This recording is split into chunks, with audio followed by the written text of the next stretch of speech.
The Senate will come to order. Will the clerk please call the roll? Senators Baisley, Excused. Bridges, Buckner, Coleman, Cutter, Danielson,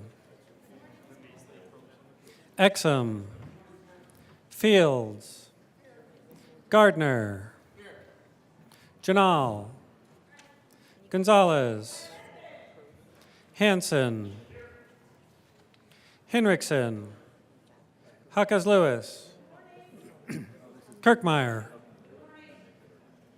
Kolker, Liston, Lundin, Marchman, Michelson Janae, Mullica, Pelton B, Pelton R, Priola, Rich, Roberts, Rodriguez, Simpson, Smallwood, Sullivan, Van Winkle, Will, Winter, Zenzinger, Senator Zenzinger. Mr. President. Here. Morning roll call is 34 present, 0 absent, 1 excused. We do have a quorum. Senator Will, would you please lead us in the pledge? Thank you, Mr. President. Please join me in the Pledge of Allegiance. I pledge allegiance to the flag of the United States of America and to the republic for which it stands, one nation, under God, indivisible, with liberty and justice for all. Approval of the journal. Senator Marchman. Thank you, Mr. President. I move that the Senate Journal of April 15th, 2024 be approved as corrected by the Secretary. You have heard the motion. All those in favor say aye. Aye. Opposed, no. The ayes have it. The motion is adopted. Senate Services. April 16, 2024, correctly printed, Senate Bill 206, correctly engrossed, Senate Bill 197, Senate Check Memorial 3. Correctly re-engrossed, Senate Bills 173, 179, and 183. Correctly revised, House Bills 1244 and 1293, House Joint Resolutions 1021 and 1022. Correctly re-revised, House Bills 1002, 1234, 1254, 1272, 1275, 1285, 1305, 1318, and 1354. Correctly enrolled, Senate Bill 137. Committee reports. April 15, 2024, Mr. President, the Committee on Transportation and Energy has had under consideration and has had a hearing on the following appointments and recommends that the appointments be placed on the consent calendar and confirmed. Member of the Electric Transmission Authority for term expiring February 18, 2028, Chris Caskey of Paonia, Colorado, to serve as a representative of the interests of electric utility customers residing west of the Continental Divide, appointed. Committee on Judiciary, after consideration on the merits, the committee recommends the following. House Bill 1130 be amended as follows, and is so amended be referred to the Committee of the Whole with favorable recommendation, or with a recommendation to be placed on the consent calendar. And Senate Bill 118 be postponed indefinitely.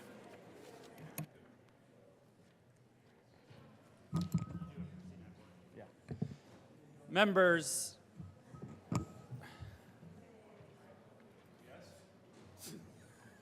Not you, Jim. Members, please welcome back to the Senate chamber one of the best senators the city of Denver has ever had, Irene Aguilar.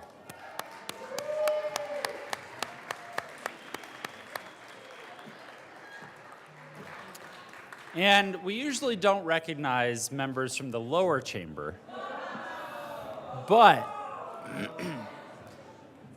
she wasn't one of the best senators, but she was one of the best representatives.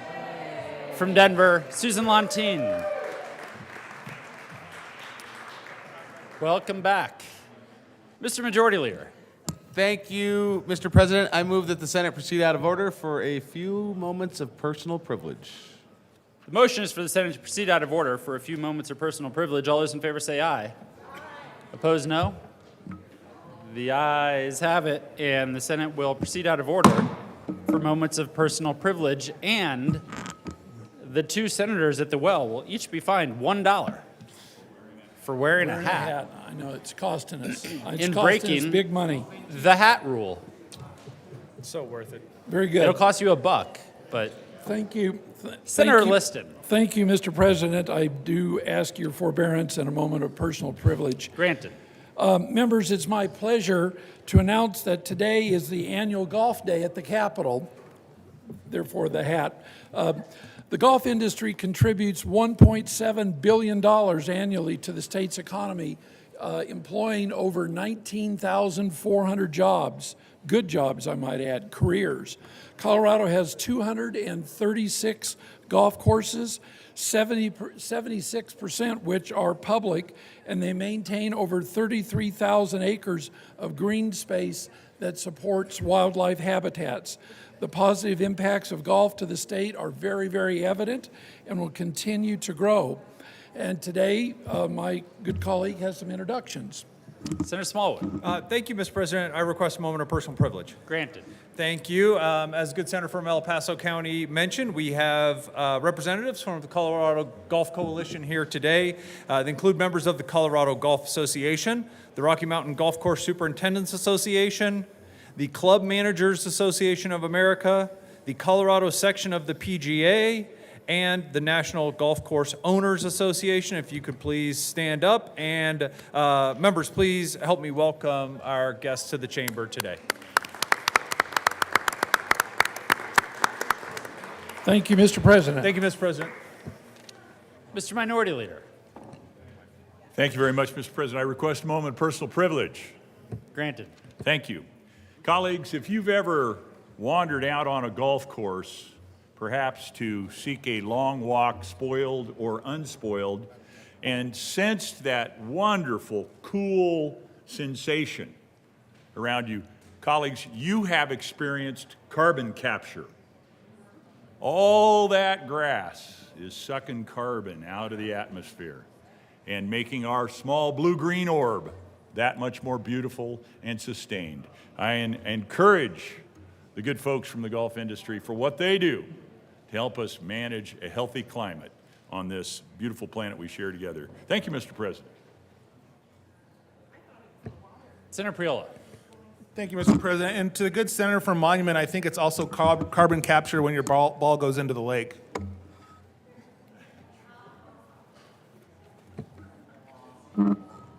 Mr. Majority Leader. Thank you, Mr. President. I am here to recognize a moment of personal privilege. Oh. Granted.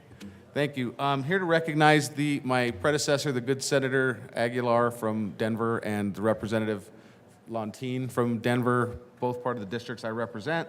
But they're here today in support for Immunize Colorado. It was first formed in 1991 in response to the alarming fact that only about 50% of children in our state were adequately immunized. Until 2023, up to 95% of school-age children were vaccinated. Unfortunately, that number is declining, and currently about 93% have been vaccinated against vaccine-preventable diseases. Since its inception, Immunize Colorado has served as the only statewide independent nonprofit organization dedicated to protecting children, families, and the Colorado community from vaccine-preventable disease. They work within the healthcare provider, public health departments, business, policymakers, and community organizations to fulfill their mission. Their board, staff, and executive director, former State Representative Susan Lontine, are dedicated to this important mission. With this in mind, I'd like to read the following tribute. The Senate of the Colorado Legislature convened in the 72nd session of the 74th General Assembly hereby extends our warmest congratulations and commendation to Immunize Colorado. The members of the Colorado Senate extend their sincere appreciation and gratitude for their efforts of Immunize Colorado, their board, and their staff, including Executive Director Susan Lontine, their commitment to assure Colorado residents, and especially our children, are properly immunized against various diseases that can impact our quality of life. Their efforts to educate families and individuals on the benefits of being immunized are very important to assure a safe and healthy environment for people to live, work, and play. On request of Senator Robert Rodriguez, given this 15th day of April, State Capitol, signed Steve Fenberg, President of the Senate. Just like to give a warm hand to all the people that are here in attendance, and thank you guys for being at the Capitol.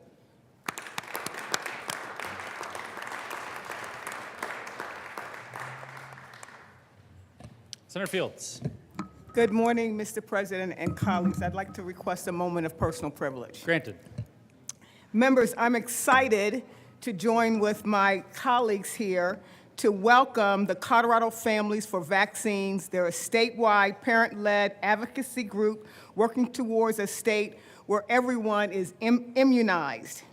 So today is their day of advocacy here in at the Capitol. And so I would like to have them stand again because there's several different groups that are here. We have Latinos who are here for vaccine. If you guys could please stand. They're taking pictures over there. And then we also have Immunize Colorado. If you guys could please stand.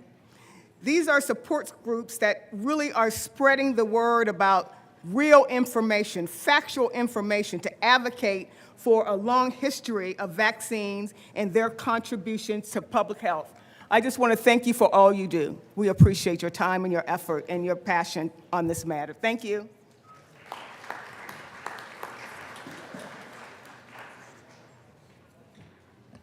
Senator Hawkes Lewis.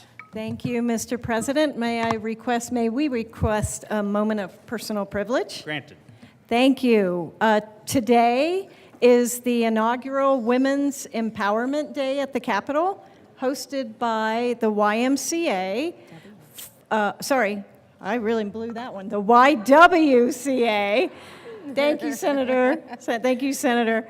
YWCA, Zonta Foothills Club, Women's Collaborative of Boulder County. We have brought together women from every generation, including high school and college, to advocate for the issues that are important to them.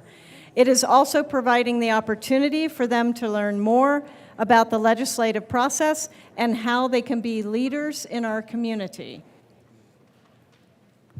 Senator Marchman. Thank you, Mr. President. May I ask for a moment? May I please have a moment of personal privilege? Granted. Thank you.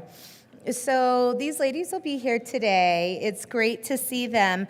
But if they do send a card in to you, they would love it if you would chat with them. They just would love to share what's important to them. They made the trip here, and they would also like to find out what you are supporting and prioritizing. So they don't bite, not on Tuesdays, and would encourage you to engage them in conversation. Thank you, Mr. President.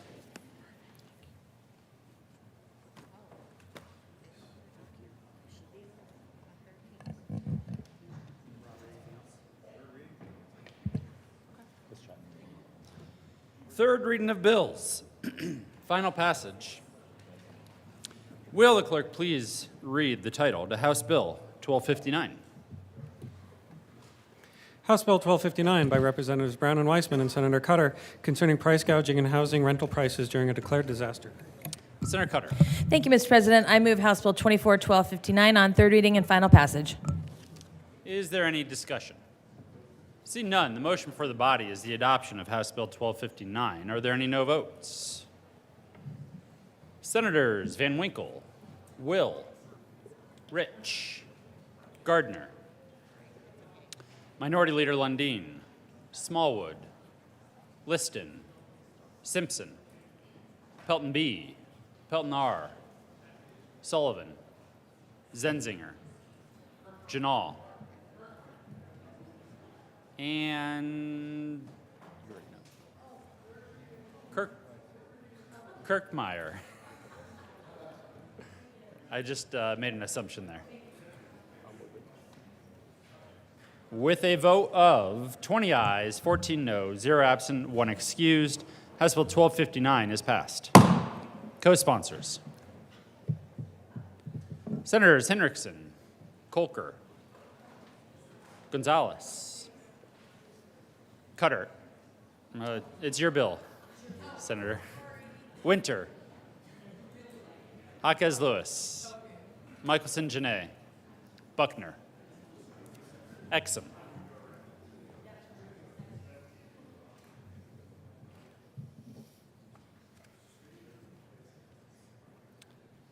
Will the clerk please read the title to House Bill 1293?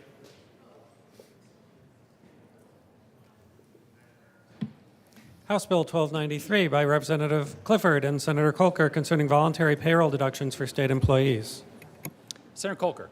Thank you, Mr. President. I move House Bill 1293 on third reading and final passage and request an aye vote. Is there any discussion? Senator Smallwood. Thank you, Mr. President. Colleagues, just want to remind everyone in the chamber of the important amendments that were added onto this bill during second reading. So this is a very different bill compared to the bill that came over from the House of Representatives. So to remind everyone, now we are looking at a bill that simply allows state employees to be able to purchase at their own cost additional voluntary benefits that the HR team here at the state of Colorado would deem to be something that's appropriate. No longer would permit for anything like political contributions, would no longer allow a kind of a wide variety of what could be interpreted as voluntary benefits. This is now looking strictly at products and services related to benefits done entirely at the worker's own cost. Therefore, will not be any fiscal impact to that now or in the future. This is a very good bill and would ask for your aye vote. See no further discussion. The motion before the body is the adoption of House Bill 1293. Are there any no votes? With a vote of 34 ayes, 0 noes, 0 absent, 1 excused, House Bill 1293 is passed. Co-sponsors: Senators Michelson, Janay, Priola.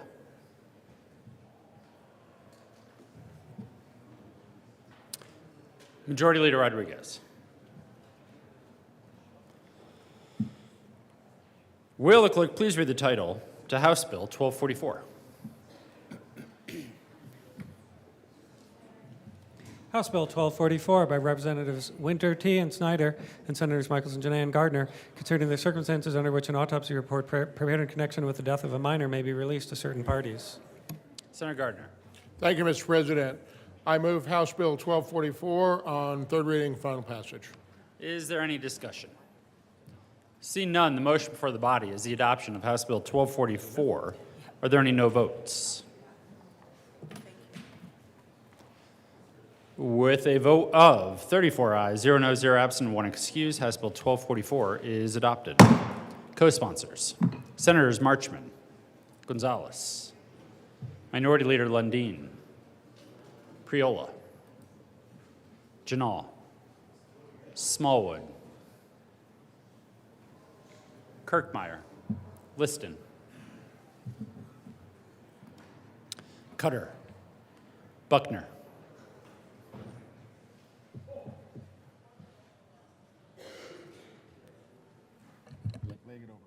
Mr. Majority Leader.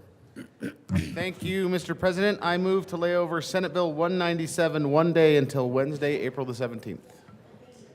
The motion is to lay over Senate Bill 197 until tomorrow, April 17th. All those in favor say aye. Aye. Opposed, no? No. The ayes have it, and Senate Bill 197 will be laid over until tomorrow.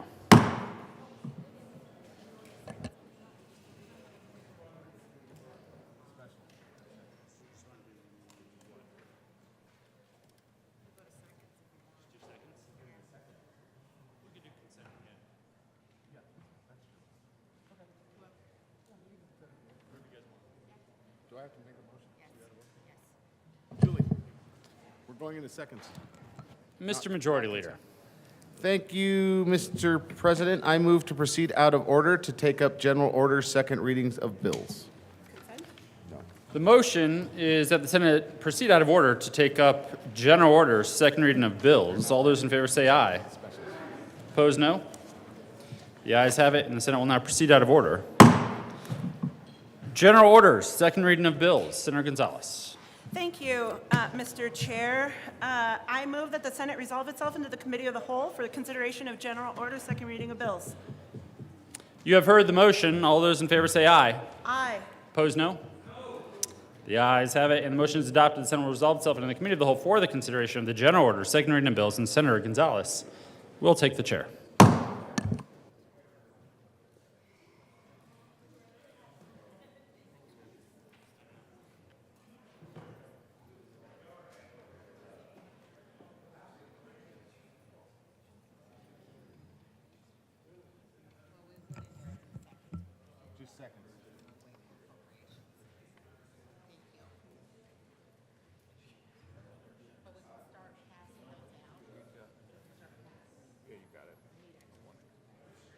House bills are laying over to the end of the calendar. So you have time to work.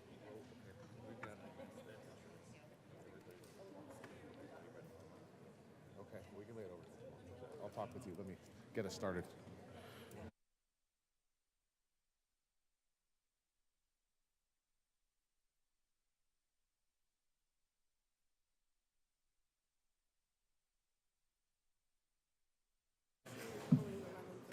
The committee will come to order and the coat rule is relaxed. Mr. Majority Leader. Thank you, Madam Chair. I move to lay over SCR 24001 to the end of the calendar. You have heard the motion. All those in favor say aye. Opposed, no. The ayes have it, and SCR 001 will lay over until the end of the calendar. Mr. Hubler, will you please, Mr. Hubler, will you please read the title to Senate Bill 24-198? Senate Bill 198 by Senators Fenberg and Michelson-Janay and Representatives Brown and McCormick concerning measures to support the implementation of the state's regulated natural medicine program. Senator Fenberg. Yes. Thank you, Madam Chair. I move Senate Bill 198 along with the Finance Committee report. There was no Finance Committee report. That's why I moved it, because it's no longer here. Moved it out of We the way. moved it away. To the bill. Thank you, Madam Chair. Members, Senate Bill 198 is a pretty simple bill. It's essentially a cleanup and largely technical 2.0 of a bill that we passed last year. This is regarding the implementation of Proposition 122, which, if you may remember, was the ballot measure that voters approved in the last, in 2022 election to legalize and regulate what is referred to as natural medicines.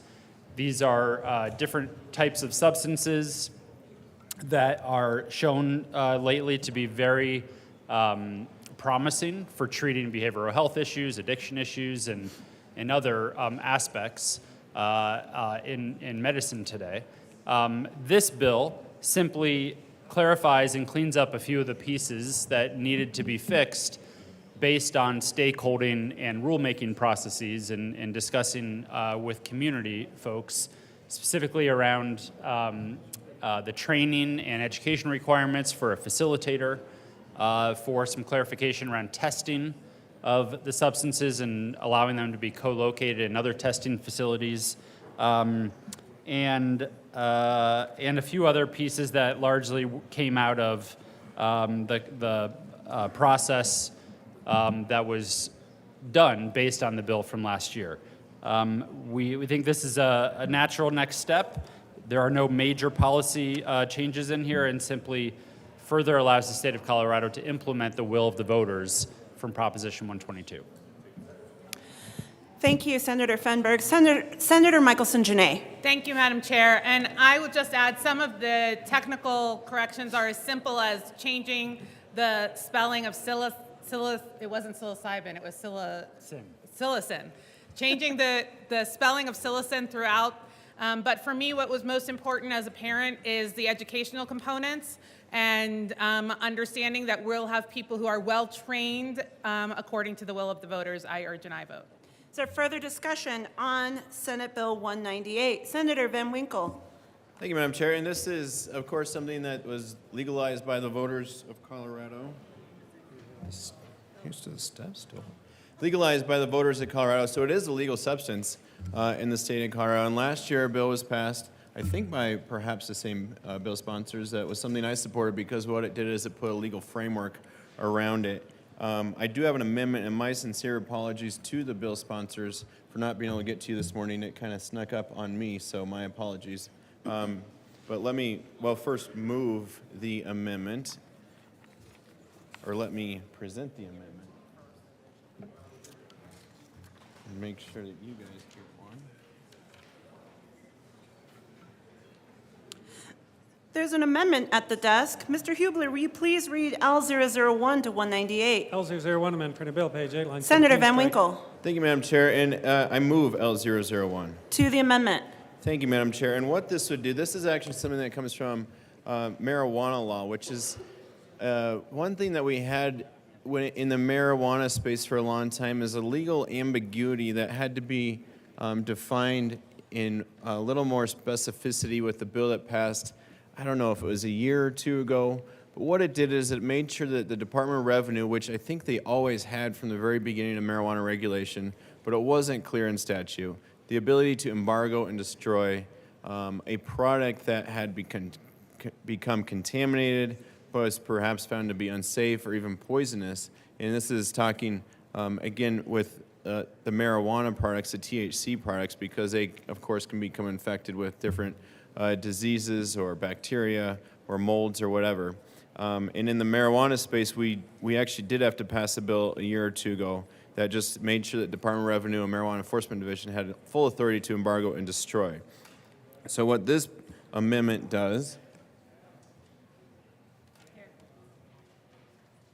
is in the permissive rulemaking section of the bill, it's probably already there because it says right now requires for inspections, investigations, searches, seizures, forfeitures, embargoes, quarantines, recalls, and I want to add the word destruction right there. So not only can the Department of Revenue embargo a product that might be seen as unsafe or might be a risk to the public, but they can also destroy that if necessary. The bill, as it's written now, actually does say, and such additional activities that may become necessary. Perhaps destruction of an embargoed dangerous product is in that catch-all phrase, but just to make sure it's absolutely clear, I drafted an amendment to add that one word, destruction, in addition to embargo. Thank you, Madam Chair, and again, my apologies to the bill sponsors who have been working very diligently on this subject matter for well over a year now, and apologies for not being able to talk to you ahead of time. Further discussion on L001. Senator Fenberg. Thank you, Madam Chair. I'm not sure on all of the context of this. I do understand the amendment sponsors' comments around the connection to, I believe, marijuana and maybe even hemp products that this mirrors. I'm not sure exactly why that word, if it is found in the marijuana statutes, why it's not in the natural medicine statutes. So it's hard for me to speak exactly to why it was left out and what the ramifications could be for including it. It is permissive, so I assume it's fine, and may already be within the authority. I'm not sure I totally understand the circumstances exactly when requirements for destruction of the substance would be necessary, but maybe at this point we would accept it as friendly, and if something comes up between now and thirds, we can revisit, but I would urge everyone to vote on this amendment. And I think it's probably fine. Encouraging members to vote on the amendment. All right, further discussion on L001. Seeing none, the motion before the body is the adoption of L001 to Senate Bill 198. All those in favor say aye. Opposed, no. The ayes have it. L001 is adopted. To the bill. Seeing no further Senator Van Winkle. Thank you, Madam Chair, and just my sincere thanks once again to the bill sponsors for their very diligent work. This is, again, an issue that came to us from the people of Colorado that isn't necessarily something that we as elected officials sought to take on, but it has been taken on by these bill sponsors very diligently, and I thank them for their work. Further discussion on Senate Bill 198. Seeing none, the motion before the body is the adoption of Senate Bill 198. All those in favor say aye. Aye. Opposed, no. The ayes have it. 198 is adopted. Mr. Hubler, Mr. Majority Leader. Thank you, Madam Chair. I move to lay over House Bill 1121 to the end of the calendar. You have heard the motion to lay over House Bill 1121 to the end of the calendar. All those in favor say aye. Aye. Opposed, no. The ayes have it. 1121 will lay over until the end of the calendar. Mr. Majority Leader. Thank you, Madam Chair. I move to lay over the Senate Bill 194 to the end of the calendar. The motion is to lay over 194 to the end of the calendar. Are there, all those in favor say aye. The opposed, no. The ayes have it. 194 will lay over to the bottom of the calendar. Mr. Majority Leader. Thank you, Madam Chair. I move to lay over House Bill 1348 until Friday, April 19th. April 19th. Thank you, Mr. Majority Leader. You've heard the motion. All those in favor say aye. Opposed, no. The aye has it, and House Bill 1348 will lay over until Friday, April the 19th. Mr. Majority Leader. Thank you, Madam Chair. I move to lay over House Bill 1174 until Friday, April the 19th. The motion is to lay over 1174 until Friday, April 19th. All those in favor say aye. Aye. Opposed, no. The aye has it, and 1174 will lay over until Friday, the 19th of April. Mr. Majority Leader. Thank you, Madam Chair. Thank you, Madam Chair. I move to lay over House Bill 1170 until the end of the calendar. The motion is to lay over House Bill 1170 until the end of calendar. All those in support say aye. Opposed, no. The ayes have it, and 1170 will lay over until the end of the calendar. Mr. Majority Leader. Thank you, Madam Chair. I move to lay over House Bill 1136 until the end of the calendar. You've heard the motion. All those in favor say aye. Oh. Opposed, no. The ayes have it. 1136 will lay over until the end of the calendar. Mr. Majority Leader. Thank you, Madam Chair. I move to lay over House Bill 1258 until the end of the calendar. The motion is to lay over House Bill 1258 until the end of the calendar. All those in favor say aye. Opposed, no. The ayes have it, and 1258 will lay over until the end of the calendar. Mr. Hubler, will you please read the title to Senate Bill 24-123? Senate Bill 123 by Senators Priola and Hansen and Representatives Morrow and Froelich concerning the creation of an enterprise that is exempt from the requirements of Section 20 of Article 10 of the state constitution to administer a fee-based waste tire management program. Senator Hansen. Thank you, Madam Chair. I move Senate Bill 123 as well as the Finance and Appropriation Committee reports. To the Finance Committee report. Thank you, Madam Chair. In Finance, we put some guardrails on the enterprise and made some adjustments to the approach to the fee levels. Ask for your adoption of the Finance Committee report. Is there further discussion on the Finance Committee report? Seeing none, the motion before the body is the adoption of the Finance report. All those in favor say aye. Aye. Opposed, no. The ayes have it, and that report is adopted. To the Appropriations Committee report, Senator Hansen. Thank you, Madam Chair. The Appropriations Committee took a look at the enterprise approach, and the good news is this will not have an effect on the general fund. Ask for an aye vote on the Appropriations Committee report. Is there any further discussion on the Appropriations report? Seeing none, the motion before the body is the adoption of the Appropriations report. All those in favor say aye. Opposed, no. The ayes have it, and that report is adopted as well.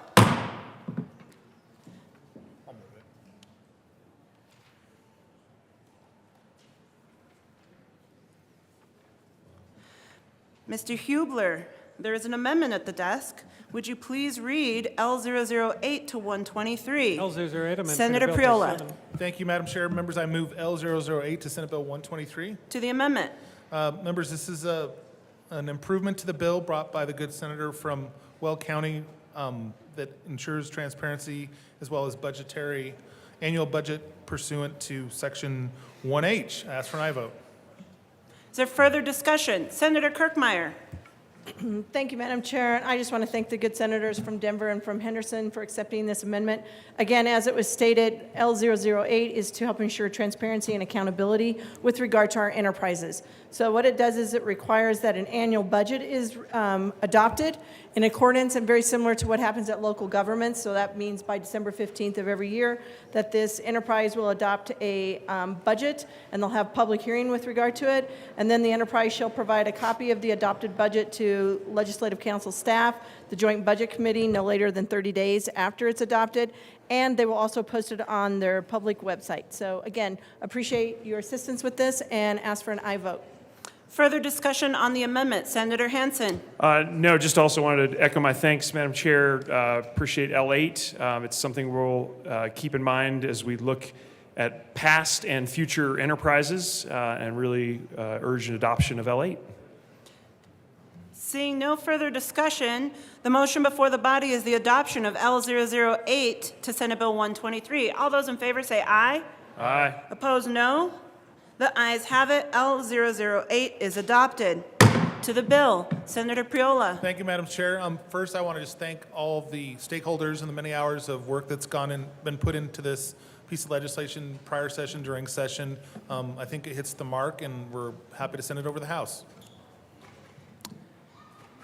Senator Simpson. An amendment to include processors that used to be. Thank you, Madam Chair. I heard this bill in committee and generally don't like the idea of taking what was really characterized as a model for how to manage waste tires across the country, that our program works really well, and converting it into an enterprise. And part of that conversation included who's eligible for these grant funds after that fee is collected. And historically, we allowed processors to receive that funding as well. And right now, it's just into the end user. So with that, there is an amendment at the desk. Mr. Hubler, will you please read L007 to 123? L007, amend printed bill, page 5, strike lines 15 and 14, and substitute section 2 in Colorado Revised Senator Statutes Simpson. 3020. Thank you, Madam Chair. I move L007. To the amendment. It's pretty simple. It includes a definition of who the end users persons could be, and will now include is a waste tire processor or mobile processor. Again, they had this ability up until about 3 years ago to include processors. I think we can make the funds more effective if we include processors in the conversation. Ask for an aye vote on L007. Further discussion on L007. Senator Hansen. Thank you, Madam Chair. Happy to enter into this conversation, but I was literally handed this about 12 seconds ago. And we're going to need to talk to a very large number of stakeholders about L7, and for that reason, I urge a no vote and promise the good senator from Alamosa that we can continue to consider this. Keep in mind, it is a Senate bill, so we'll have a chance to look at this concept as it moves forward. But at this juncture, ask for a no vote on L7. Senator Priola. Yes, I second many of the points my co-prime sponsor, and had a chance, although I've had it for the last 30 seconds-ish, I was able to send a photo to the stakeholder group. It appears that it encourages double dipping, and none of the stakeholders support it, so I ask for a no vote. Leader Lundin. Thank you very much, Madam Chair. I rise in support of Amendment 7. I was grateful when the sponsors accepted Amendment 8 and added a degree of financial accountability to this enterprise. But the reality is Amendment 7 would seek to bring some policy accountability to this enterprise as well. And this is one of the big challenges I believe we have with Government 2.0 here in Colorado, where we create these enterprises. They are done for any number of reasons to escape from under the Tabor cap and therefore collect more dollars from the people of Colorado. They are done in some cases to provide unelected bureaucrats greater authority to do what unelected bureaucrats would like to do as opposed to what the people of Colorado may actually like to do and therefore would enforce through the voice of their elected representatives. This amendment, Amendment 7, would bring back into alignment, would put back to a certain degree the way the policy was previously. So as this bill escapes the control of the elected representation to the people of Colorado and rolls up into an unelected bureaucracy, a policy change is happening contemporaneous with that. And this amendment would bring things back in order. I support the amendment on the basis of principle, just as I think that would be the better policy to divide the fees as they were being divided previously. But I also rise in support of this amendment on the broader concept of let's make enterprises more accountable to the people and therefore bring them back under policies that are created, managed, and held responsibly by the elected representatives of the people of Colorado, not unelected bureaucrats. I urge your support of Amendment 7. Thank you, Leader Lundin. Senator Hansen. Thank you very much, Madam Chair, and to the very fine senator from Monument and our minority leader here in the chamber. I'm going to have to ask for some examples because I think we have a huge amount of accountability on enterprises. And so I know it sounds great to say unelected bureaucrats, but there are lots of examples of a huge amount of scrutiny and accountability. I think about the Unemployment Insurance Trust Fund that is an enterprise that has run very well, is now solvent, is now performing well for the state, and we've got a lot of oversight of that. So it's one example of an enterprise. I also want to point out that we just adopted L8, which provides additional oversight and transparency. And these enterprises are under the direct supervision of the General Assembly. It's not like they've disappeared and we'll never see them again. And so I guess I'm asking you to back up that claim because I think it makes for a nice tagline, but I'm not seeing any evidence of it. And I think we've made a great deal of improvement to our waste tire recycling in the state with Senate Bill 123. And I hate to see us get tripped up by what I think is a red herring. Senator Zenzinger. Thank you, Madam Chair. I'm wondering if we might want to take a senatorial 5 so that we would have time to review the amendment in a more full context. Senatorial 5.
still on Amendment 7. Senator Zenzinger to L007 on 123. Thank you very much, Madam Chair. I appreciated the opportunity to have a conversation about L7 since it was the first time that we were seeing L7. I wanted to make sure that everybody understood what the implications were.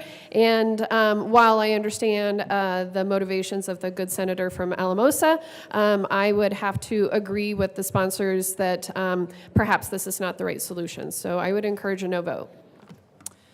Leader Lundin. Thank you very much. I rise in part for a now tepid support for Amendment 7, but also in response to the request for specific examples.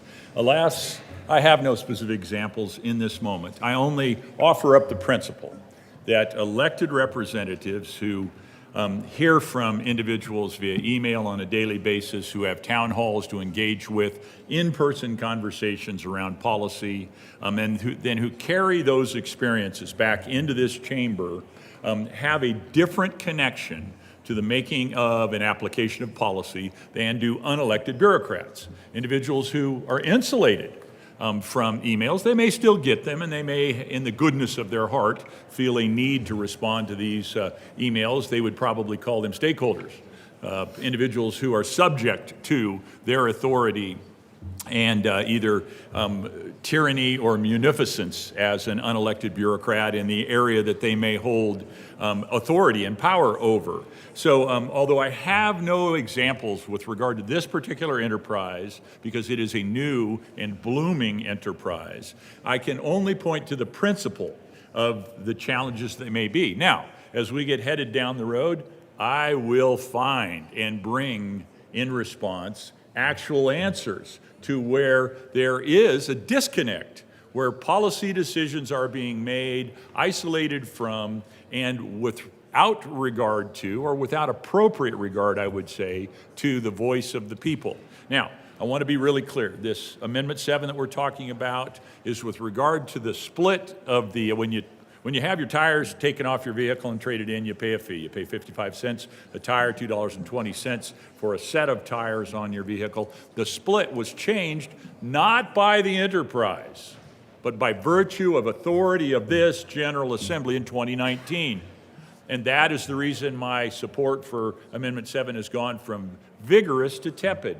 I kind of like the fact that the General Assembly engaged in the conversation, did the appropriate stakeholder process, engaged with the people of Colorado, and responded to what the people of Colorado, with the accountability of an election staring us in the face, to change the policy.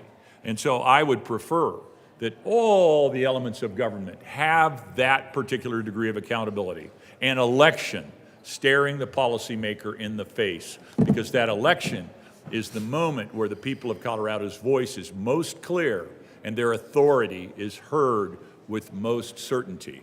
So I will oppose the bill in the end. I still support Amendment 7 because I do think the prior policy is a better policy. Madam Chair, I thank you for your attention to this matter. Further discussion on L007? Seeing none, the motion before the body is the adoption of L007. All those in favor say aye. Opposed, no. The noes have it. L007 is lost. To the bill. Seeing no further discussion, the motion before the body is the adoption of Senate Bill 123. All those in favor say aye. Opposed, no. The ayes have it. 123 is adopted. Mr. Hubler, will you please read the title to Senate Bill 24-171? Senate Bill 171 by Senators Will and Roberts and Representatives McLaughlin and Morrow, considering authorization for the restoration of the North American wolverine in the state. Let's see, Senator Roberts. Thank you, Madam Chair. I move Senate Bill 171, the Agriculture and Natural Resources Committee report, and the Appropriations Committee report. To the Ag report. Thank you, Madam Chair. In the Ag Committee, we made some changes or additions to the legislative declaration and then some conforming amendments, as well as clarifying the definition of livestock and a few other technical amendments. Would ask for an aye vote. Is there further discussion on the Agriculture and Natural Resources Committee report? Seeing none, the motion before the body is the adoption of the Ag Committee report. All those in favor say aye. Aye. Opposed, no. The ayes have it, and that committee report is adopted. To the Appropes report, Senator Roberts. Thank you, Madam Chair. In the Appropriations Committee made an appropriation to implement the program. I ask for an aye vote. The motion is to adopt, is there further discussion on the Appropriations Committee report? Seeing none, the motion is the adoption of the Appropes report. All those in favor say aye. Aye. Opposed, no. The ayes have it, and that report is adopted as well. To the bill, Senator Will. Thank you, Madam Chair. This bill is one that I'm really excited about, one of my favorite bills of the session. And the whole intent of this bill, I think to me and to my co-prime, is that we need to show how to reintroduce a species the correct way into this state. That's what 171 is all about. Wolverines, as many of you know, I spent a career in the wildlife businesses, and I was involved with moving multiple different species into this state that have been very successful. And wolverines will be the same thing. And I was involved a little bit with the black-footed ferrets, river otter, Shiras moose, Canadian lynx. Hauled the first lynx into the state of Colorado. Picked up at the airport in Salt Lake City. But I'm a really strong believer in science-based wildlife management and conservation. And I think it's really important that we restore these species to our state, and that this reintroduction is led by wildlife professionals that know what they're doing. And, there were some concerns. We were really happy to get 10J into this bill, really happy to get compensation to landowners, not that, or livestock producers, not that wolverines are going to be, that is not going to be an issue, I can promise you that. But if in fact it is, there's a compensation component in there along with the NEPA process. So this is the right way to introduce a species. And, wolverines, there's not going to be a lot of them in the state, but we have some habitat, some really good habitat for wolverines in this state, and it'll really help the species in recovery across the lower 48. I think Colorado probably has the critical habitat left in the lower 48 and some of our high altitude and snowpack snowfields that they would really like. So, I think we have an opportunity to really lead the way in doing this in Colorado, but why not let the top wildlife agency in the nation do this? And I'm really excited about this bill and ask for your aye vote. Thank you, Senator Will. Just a moment of personal privilege from the chair. You mentioned, and I wanted to make sure that I heard you correctly, you mentioned moose, otters, and Blackfoot bears. There's some Blackfoot bears too. Blackfoot ferrets. How about raccoons? They've been here a long time. Thank you. No need. Yeah. Thank you, Thank you, Senator Will, Yeah. for that clarification. I love me some raccoons. So since raccoons and wolverines are related, I'm just curious. Further discussion on Senate Bill 123. Go ahead, I'll wrap up. Apologies, on Senate Bill 171. Thank you, Senator Rich. Senator Pelton B. Thank you, Madam Chair. So I was a no in committee, and I would like to say at first that this bill is the right way to do it. We don't need ballot box biology. We don't need people voting on what we need to reintroduce. This bill is exactly the way we should do it. However, I know that my district and many people where I live are very concerned about the implementation from CPW on this bill. The reason why is because there's trust issues where I live, trust issues with the department. And now I will say that the department is doing their best to try to rebuild those trust issues, but with the reintroduction of wolves in the non-transparent way that they did it, it was very disrespectful to the ranchers and large landowners throughout the state. So disrespectful, in fact, that the Yuma County cattlemen have come out and said that they are going to close their gates.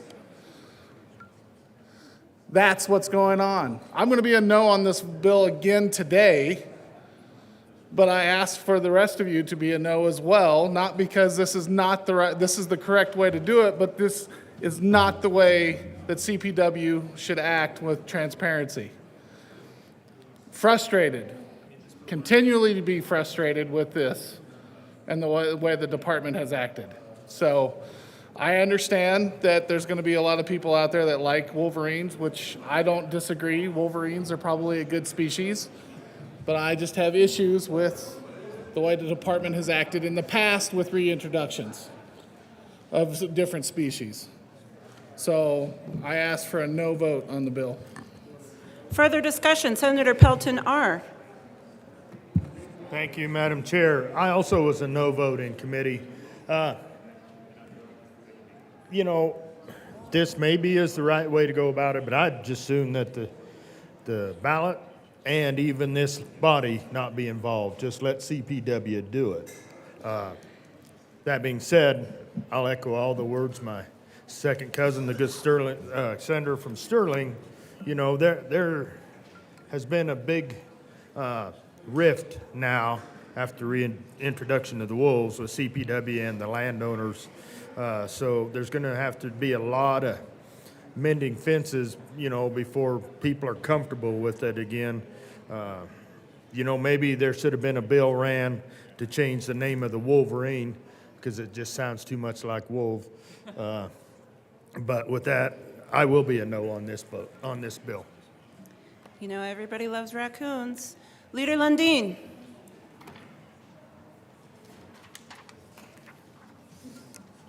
Thank you, Madam Chair.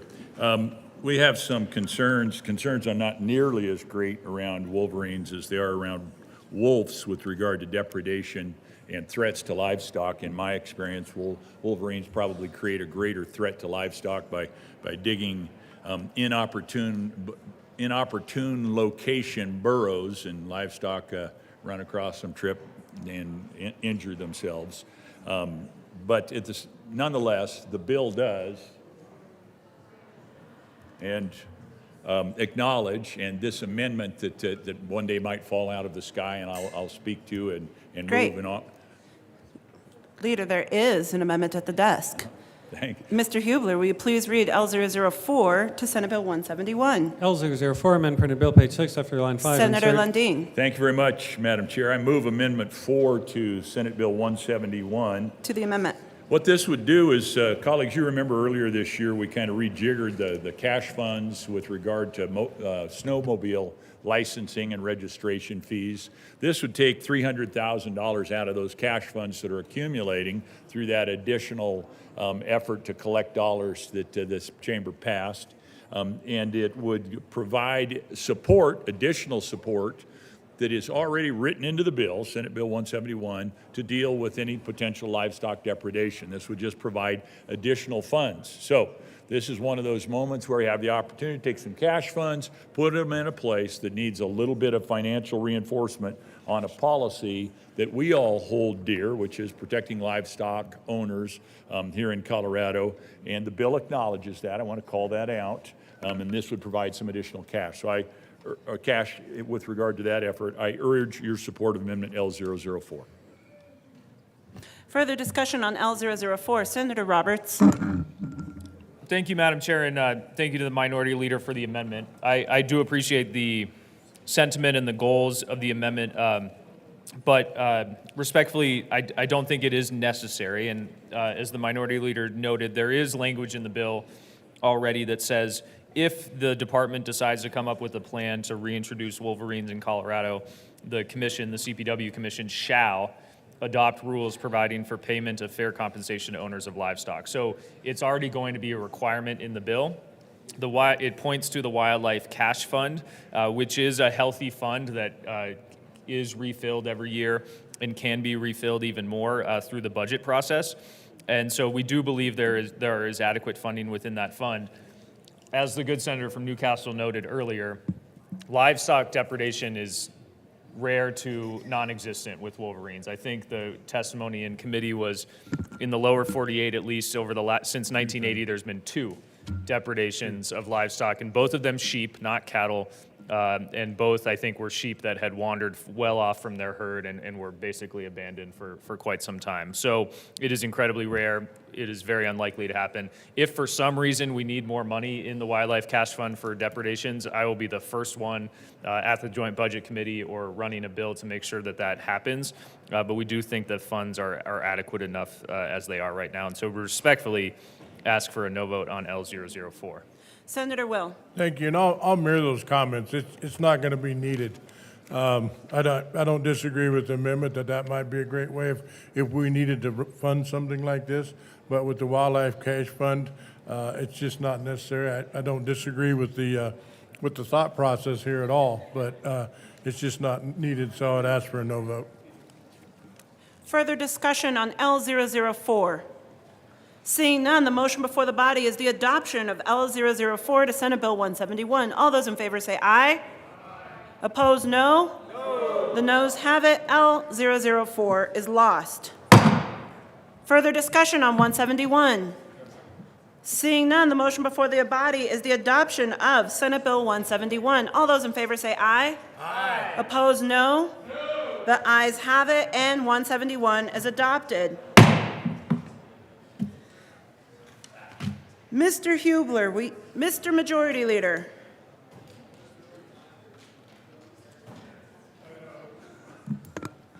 Thank you, Madam Chair. I move to lay over Senate Bill 182 until tomorrow, April 17th. The motion is to lay over Senate Bill 182. All those in favor say aye. Opposed, no. The aye has it, and 182 will lay over to tomorrow, Wednesday, April the 17th. Mr. Hubler, will you please read the title to Senate Bill 24-184? Senate Bill 184 by Senators Svenberg and Marchman and Representatives McCluskey and Basenecker concerning support for the development of surface transportation infrastructure and in connection therewith providing funding and operational flexibility needed to support the development of transit and rail infrastructure. Senator Fenberg. Thank you, Madam Chair. I move Senate Bill 184 along with the Transportation Committee report, Finance Committee report, and the Appropriations Committee report. Thank you. Let's take up first the T&E report. Senator Fenberg. Senator Marchman. Thank you, Madam Chair. In T&E, we made some changes to from travel shed to travel corridor. We made some changes to statutory ledge deck. We did make some changes to encourage collaboration between RTD, FRPR, and CDOT. And we made sure that the $2 fee is applicable to all combustion engines, regardless of whether they are hybrid or not. Further discussion on the T&E committee report. Seeing none, the motion before the body is the adoption of the T&E report on 184. All those in favor say aye. Opposed, no. The ayes have it, and that committee report is adopted. To the Finance Committee report. Senator Marchman. Thank you, Madam Chair. In Finance, we added one amendment that was requested by RTD just to clarify some of the language around corridor versus system. Is there any additional discussion regarding the Finance Committee report? Seeing none, the motion before the body is the adoption of the Finance Committee report. All those in favor say aye. Opposed, no. The ayes have it, and that committee report is adopted. To the Approps report. Senator Fenberg. Thank you, Madam Chair. The Appropriations Committee added an amendment for the appropriations around some of the smaller centrally appropriated costs regarding programming and other technical aspects of implementation. Further discussion on the Appropriations Committee report. Seeing none, the motion before the body is the adoption of the Approps report. All those in favor say aye. Opposed, no. Ayes have it, and the Approps report is adopted. To the bill. Seeing no further, Senator Marchman. Thank you, Madam Chair. And thank you, members, for hearing this bill. It's made a couple of stops along the way, and happy to be here on the floor today. So this bill does mark an important step forward in Colorado in connecting communities across our state, reducing emissions and improving our air quality, as well as reducing congestion on our roadways. With the passage of the IIJA, Congress allocated $66 billion for the sole purpose of improving rail infrastructure and creating new passenger rail. The purpose of this bill is to help Colorado take advantage of this incredible opportunity and ensure that we get more than our fair share of those federal dollars. So with this investment, projects that have previously seemed out of reach or too ambitious suddenly have a pathway to actually happening, and happening much sooner than previously anticipated. In 2004, voters approved the Fast Tracks ballot measure to fund transit projects across the metro area. But because of a number of logistical, administrative, financial hurdles, some services, including the BNN lines, have never been established, and folks in those communities have been forced to wait, paying more than their neighbors in sales taxes while getting nothing in return. In 2021, the General Assembly created the Front Range Passenger Rail Authority to finally establish train service from Fort Collins through my district in Loveland to Pueblo and down to Trinidad.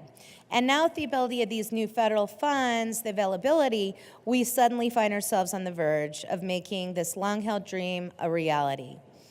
Our bill seeks to meet the moment, encourage cooperation between RTD, CDOT, and Front Range Passenger Rail to collaborate in applying for federal grants and loans, potentially unlocking billions of federal dollars. The service between Denver and Longmont, originally contemplated as the B line of Fast Tracks, and the service between Denver and Fort Collins, which was the northwest section of Front Range Passenger Rail, utilize the same track. So by establishing starter service along this route together, we can use federal investment to make both projects a reality.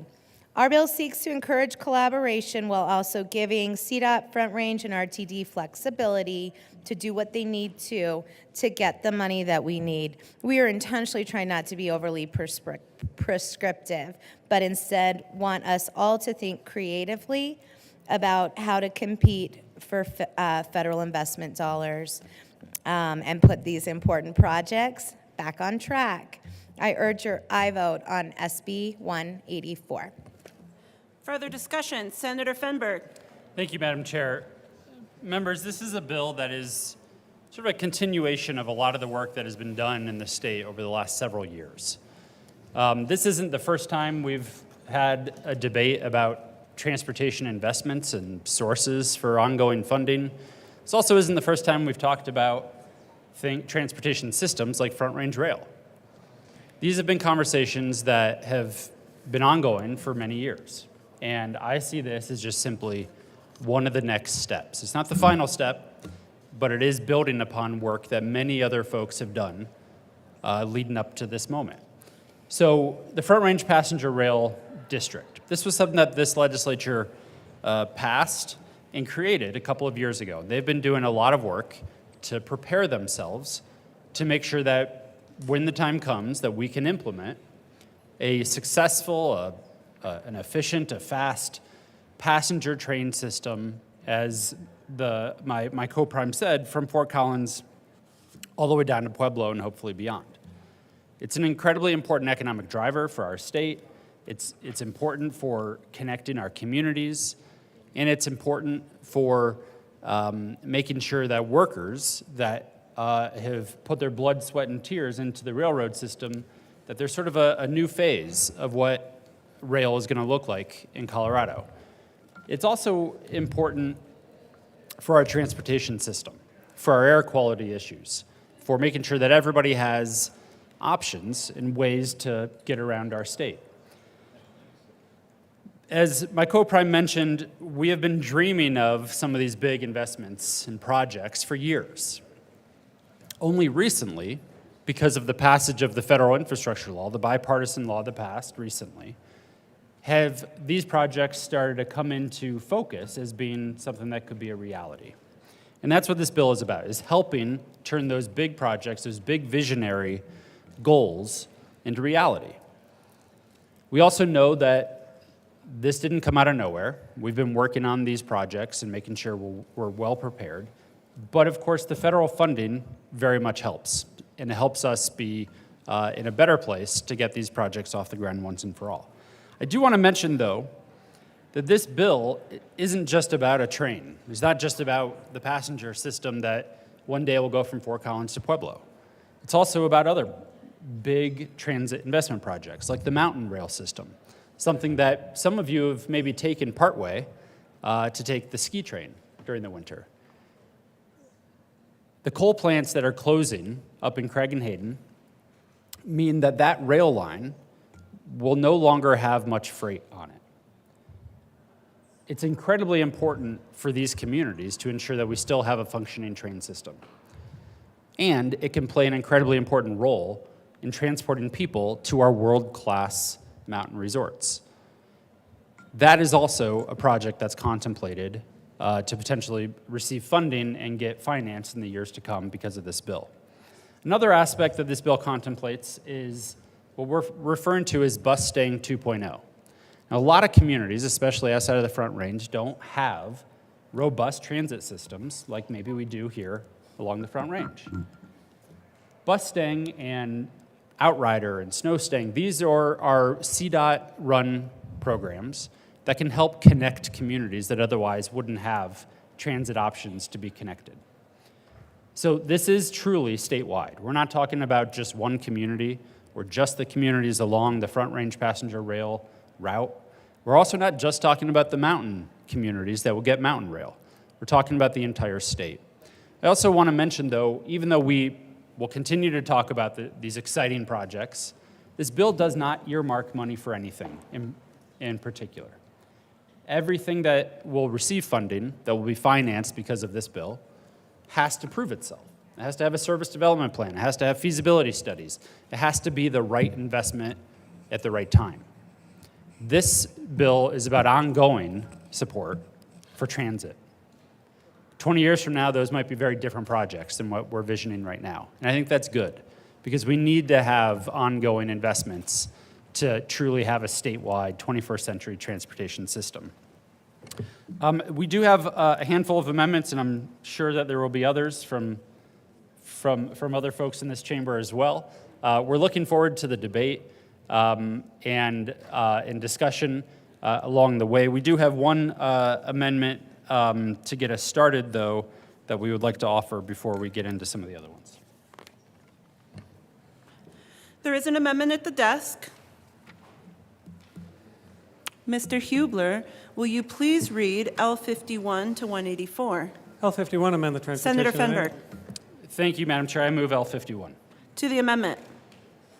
Thank you, Madam Chair. L51 is an amendment that just simply adds some requirements for the plans that will be presented to the legislature sort of as progress reports. And we want to make sure that the state of Colorado is as well positioned as possible to apply for and to receive some of this $66 billion that's sitting at the federal level that's just ready to be distributed out to states with high-quality plans.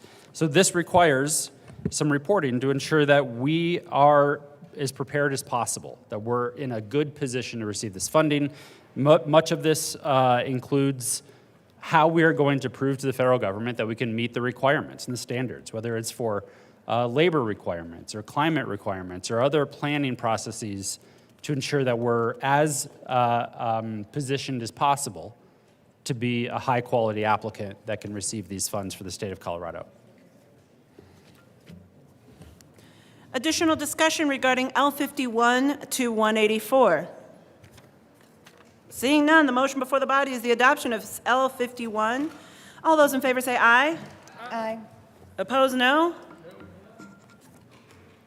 The ayes have it, and L51 is adopted.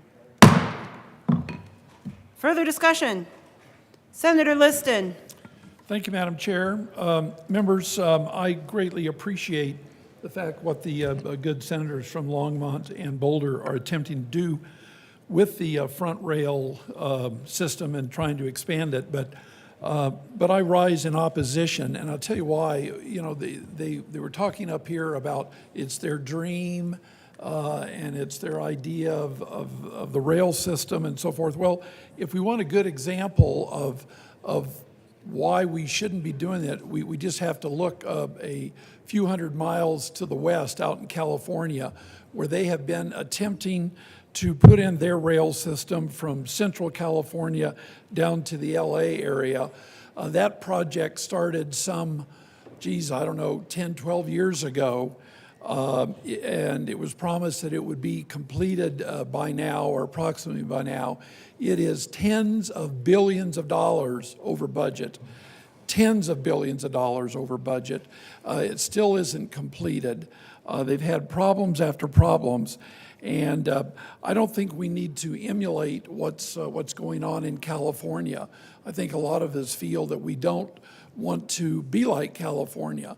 And just because California has wasted tens of billions of dollars, both their own money and federal money, it doesn't mean that Colorado should do the same. I haven't had the time, but I'll look it up to give you some exact numbers as to the tens of billions of dollars cost overruns that's occurred in California. So if we want the same thing as California, which I think a lot of people don't, then I would respectfully urge a no vote on Senate Bill 184. And I will get those figures for us, not just to come up and speak in generalities. But while it's well-intentioned, this train has already left the station in California. And yeah, well, it really hasn't left the station. So I would respectfully urge a no vote on Senate Bill 184. Thank you. Senator Rich. Thank you, Madam Chair, and I rise in opposition to this bill. Before I forget, I just want to say something about bus staying on the Western Slope. That has been an epic fail. Sometimes they run, sometimes they don't. Sometimes they have a schedule, sometimes they don't.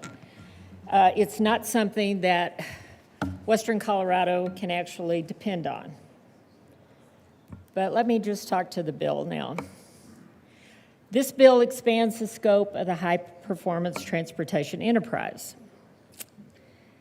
Forcing private businesses to shoulder the costs of the passenger rail projects is bad policy. Assessing a daily fee on rental vehicles will discourage travel in our state, make it difficult for Colorado families who rely on rental cars as replacement vehicles who violate federal law. Also, the Federal Aviation Administration Reauthorization Act of 2018 provides that states may not impose new fees on airport vehicle rental businesses after October 5th, 2018, if the state does not generally impose the fee on all services and the funds derived from the fees are not wholly used for airport or aeronautical purposes. This bill runs afoul of the Supremacy Clause of the United States Constitution, which prohibits states from adopting laws that preempt federal law. There's something else that you need to consider with something like this. It's going to increase insurance premiums. Given the large percentage of rental vehicles that are used as replacement vehicles, insurance companies will be stuck with these fees, which will likely be passed along to the policyholders. I don't know, I just recently got my car insurance, and that's already gone up. And so I have this bill to look forward for it to go up even further. I urge a no vote. Thank you, Senator Rich. Senator Pelton-B. Thank you, Madam Chair.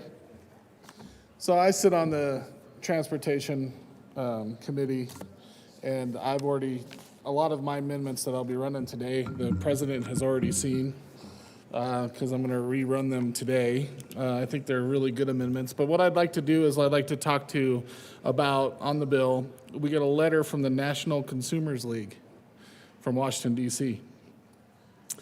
And the letter to the committee says, on behalf of the National Consumers League, I am writing to express concerns about Senate Bill 184, which would impose a new tax on car rental customers of up to $3 per day. While the purpose of this tax may be laudable to create new rail light line services, NCL does not believe that the cost should be borne by consumers who, for many reasons, need to rent automobiles. This would also be the third highest tax on car rentals in the country.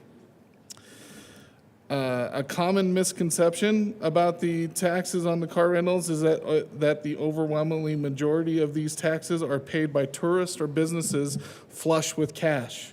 This is simply not true. The fact is that the majority of this new tax will be paid by Colorado consumers, not tourists. Consumers from all corners of the state rent cars for multiple reasons. Many of these consumers simply can't afford to own a vehicle, so they rent on the weekends to do errands, move a family member, or visit a parent in another town. Many consumers may have had car accidents, or worse, have had their cars stolen and need a replacement vehicle. Many need a larger or newer vehicle to take on vacation that they've been saving for. Many need a larger vehicle to take a child to college. In other words, Colorado consumers of modest means are in actuality the most frequent renters of vehicles. NCL has long taken the position that average consumers who rent cars for a variety of important reasons should not have to bear the cost of extraneous taxes for projects like civic centers, stadiums, or in the case of light rail, from which they may not benefit and have nothing to do with the services that they are receiving to rent a car. The mission of the National Consumers League is to protect and promote social and economic justice for consumers and workers. That's why we have, along with many other consumers and taxpayer advocates, often spoken out on the misconception that taxing car rental consumers is a good policy. We would suggest that the committee consider amending Senate 184 to lift the financial burden off of consumers who rent cars and spare them of yet another increased cost of what often a vital service rent-a-cars provide them. Okay, so with that, Madam Chair, I have a few amendments that I'd like to offer. Just a few, about 20.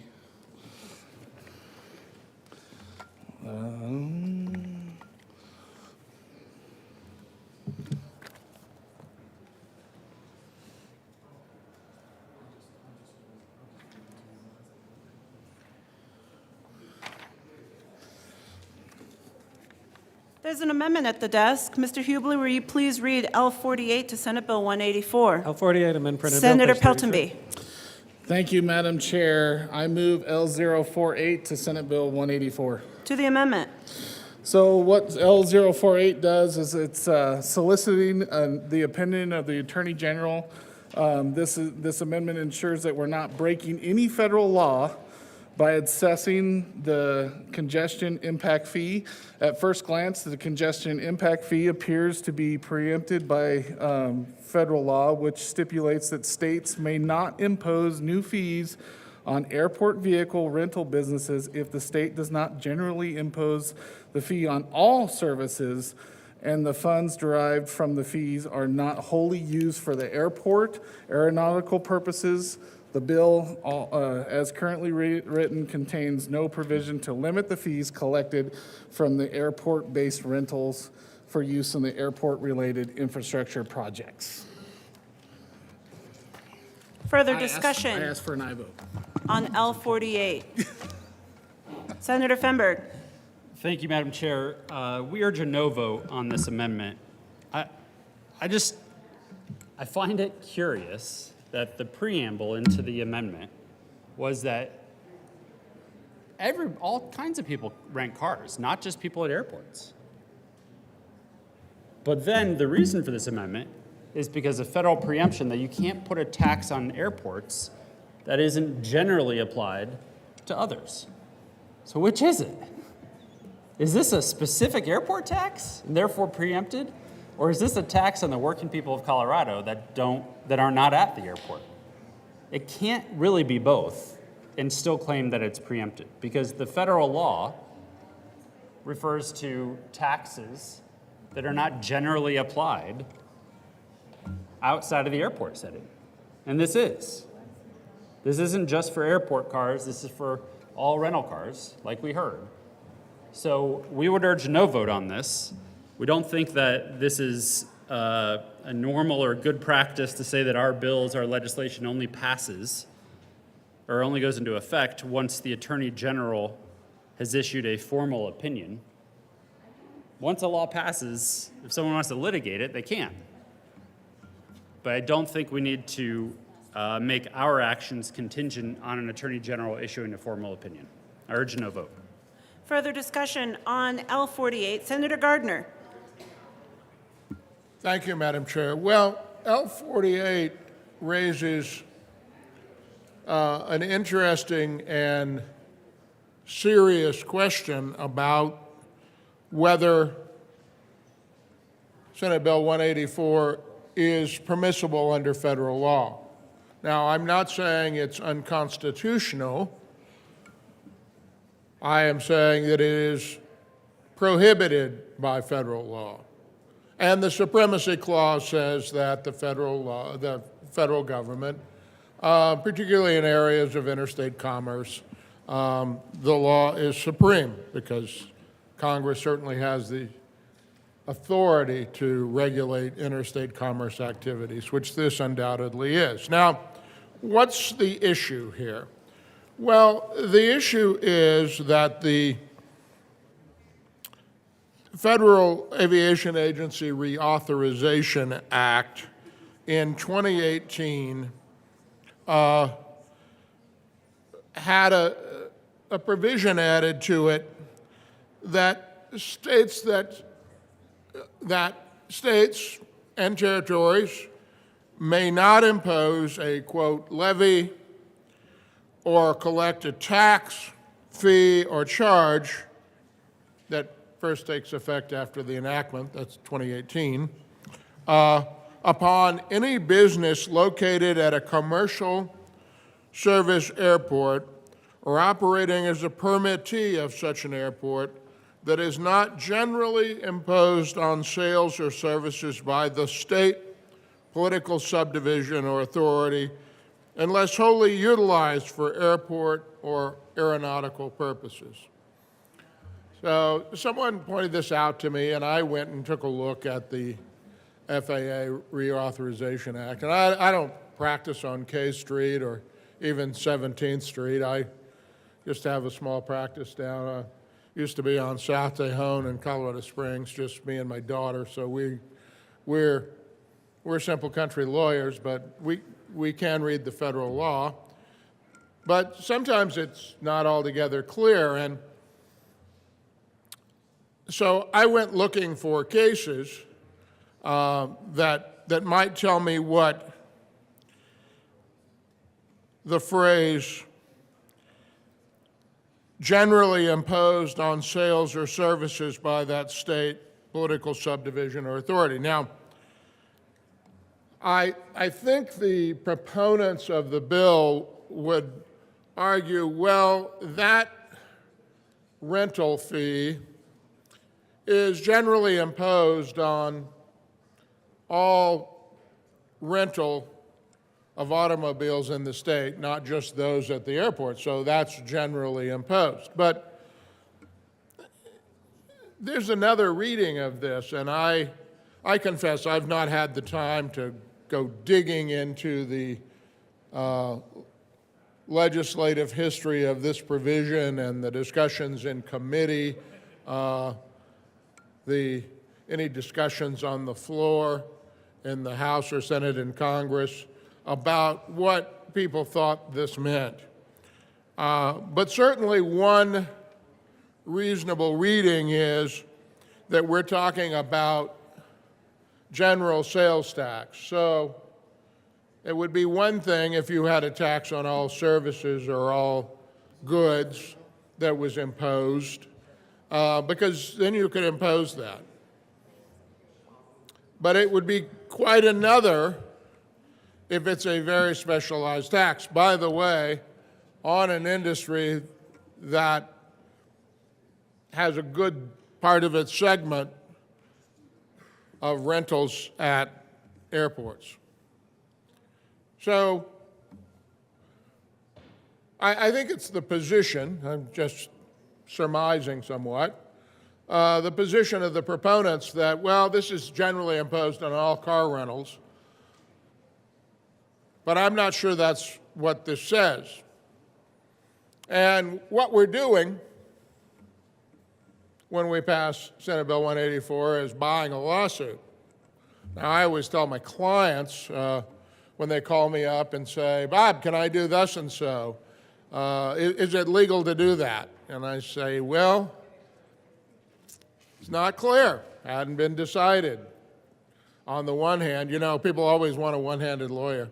On the one hand, it might be legal. On the other hand, you know, there's been decided both ways in the courts and kind of hard to know. And they say, well, then I can go ahead. And I'm always very careful to say to clients in that situation, well, yes, you can. Do recognize that your risk is that you may be buying a lawsuit. And if you're prepared to do that, and sometimes they are, sometimes they're at least willing to take the risk, and that's fine. But one needs to consider that. So, colleagues, I ask you to consider with this amendment, we're at least trying to minimize the risk. We're trying to minimize the risk by, in essence, sort of asking the Attorney General, what do you think about this? And implicit in that, what do you think about this, is, are you willing to defend it, General Weiser? Are you willing to defend it? You say, well, he's the state's lawyer and he must. Well, I don't know. I've gotten the call on some legislation I passed where the state's lawyer said, well, I just don't think we can defend that. Now, that particular provision wasn't what I put in the bill. It was what I sat in the House in those days, and they amended it over here in the other chamber to make something unconstitutional, and it was very annoying. And so the other chamber can get in your business.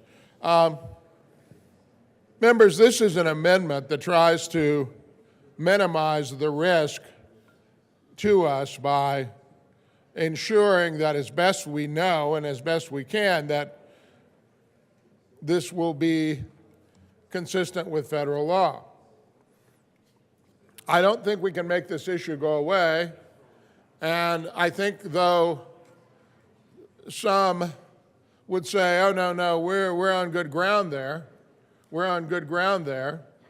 If they think we are, they shouldn't be too troubled by having the Attorney General render an opinion on this matter. The problem is, I think, that the Attorney General will probably render an opinion on the matter and say, but the courts haven't really spoken on the issue, so it's up in the air. I ask for an aye vote on L 48. 48. Thank you. Further discussion on L 48 to 184. Seeing none, the motion before the body is the adoption of L 48 to 184. All those in favor say aye. Aye. Opposed, no? No. The noes have it. 48 is lost. To the bill, Senator Pelton B. Thank you, Madam Chair. So, this is my second year in the legislature, and one of the common themes that we continue to hear over and over and over is affordability. Affordability that people need to live in this state. And somebody that lives in Denver or somewhere on the Front Range that can't afford a vehicle or uses transit now to get to work and to get to places that they need to go, you know, I feel like should not be punished if they need to rent a car to do something like move their child to go to college or to use a vehicle. Like for instance, when I used to work for my former employer, we used to rent a pickup every time that we would go somewhere to make sure that we had enough room to pick up supplies when we needed to do our jobs. And I don't think that those people should be punished. So one of the next amendment that I'd like to run will address that.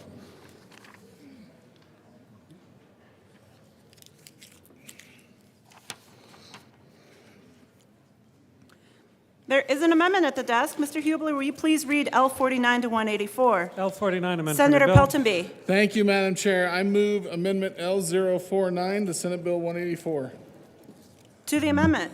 Thank you, Madam Chair. What this amendment does is it just simply states that the congestion impact fee cannot be assessed on a short-term rental, on short-term rental vehicles rented from car rental agency during doing businesses at the airport.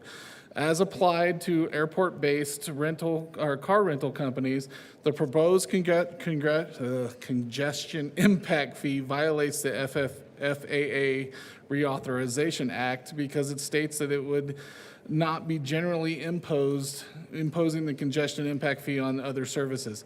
A fee only can be on rental cars, whether only at the airport or anywhere within the state of Colorado, is not generally imposed on sales or services by the state, political subdivision, or authority.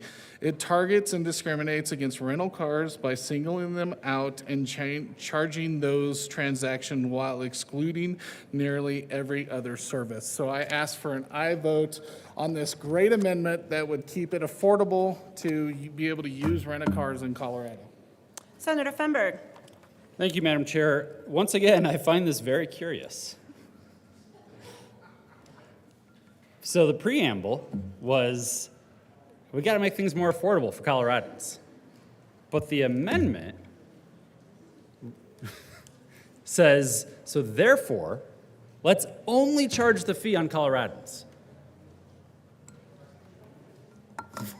What is going on? This says Coloradans have to pay the fee, but tourists don't. So if that's what you want to do, vote yes. But if you want to support Coloradans, you wouldn't want to be voting for this amendment. We urge a no vote. Senator Gardner. Thank you, Madam Chair. Well, I appreciate the viewpoint of the senator from Boulder, but really what this bill is about in many ways is about fleecing people who aren't Coloradans. Got to make sure and fleece those travelers. Now, by the way, I have rented a car at a Colorado airport when I had to unfortunately drive between DIA and Colorado Springs Airport because my connection left before my other connection got there. One of those things I hate. So you might be fleecing me as well for another $3 a day. I appreciate what the sponsors are trying to do, which is let's unload this cost on people coming to Colorado. That's always easy. Don't tax you, don't tax me, tax the man behind the tree, I think is the way that phrase went. And that man behind the tree is the tourist or the business person coming to Colorado. But here, the legislative declaration or preamble is an admission an admission, frankly, in law, in the bill, that this bill violates the FAA Reauthorization Act. Because what was all of that language about in the FAA Reauthorization Act? Why would they have language in the FAA Reauthorization Act that says, I have to locate this for you, bear with me, that you may not impose a fee upon any business located at a commercial service airport or operating as a permittee of such an airport that is not generally imposed on sales or services by that state. Why are they doing that? Well, they don't want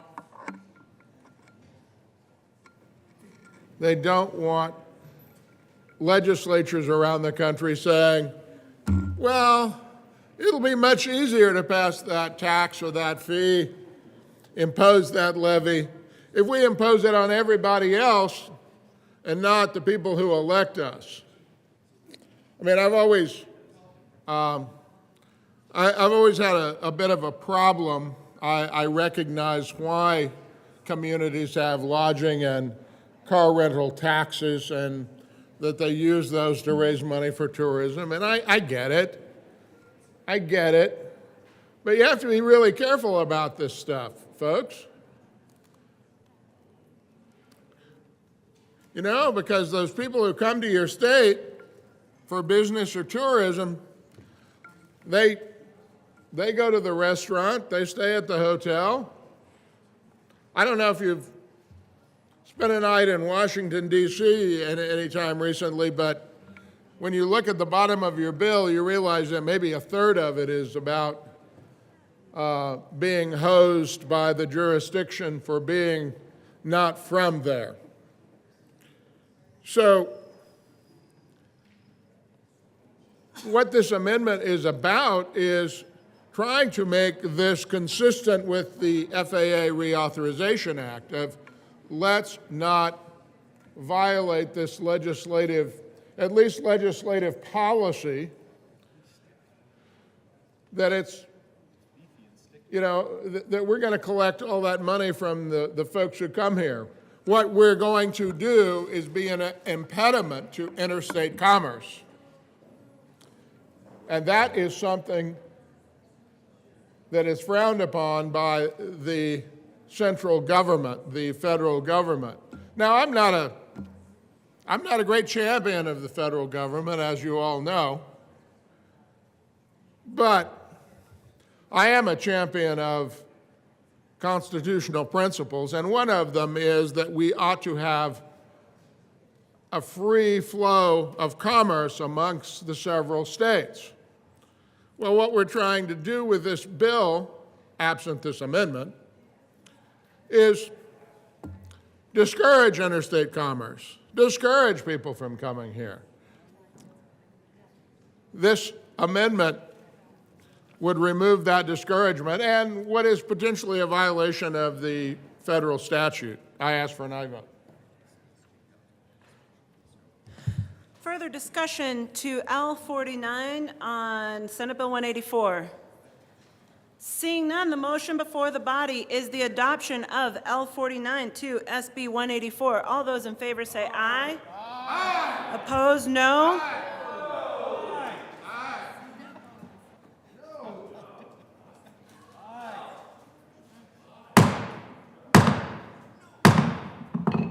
Colleagues, we're going to do that again.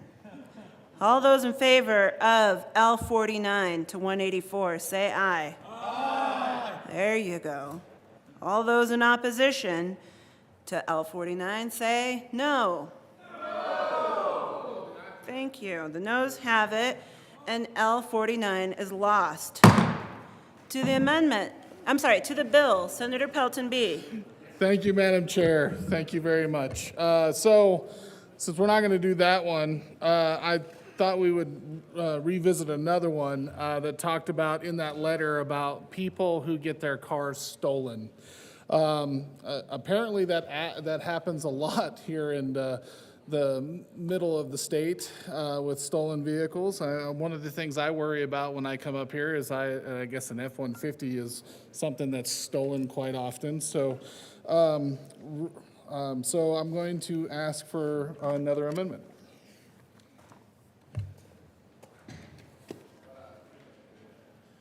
Remember the stats of stolen vehicles in Denver, like I did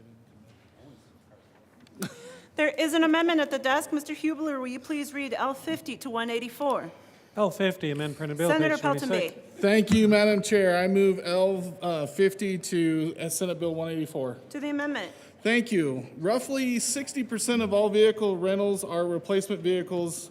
Imposing a fee on rental vehicles serving as replacement vehicles just makes no sense. If, for example, an individual has their vehicle stolen and their insurance company provides them with a rental car as a replacement vehicle, there are no more vehicles on the road after the rental vehicle is provided, therefore, before the car was stolen. This bill has currently discriminates against individuals already struggling financially.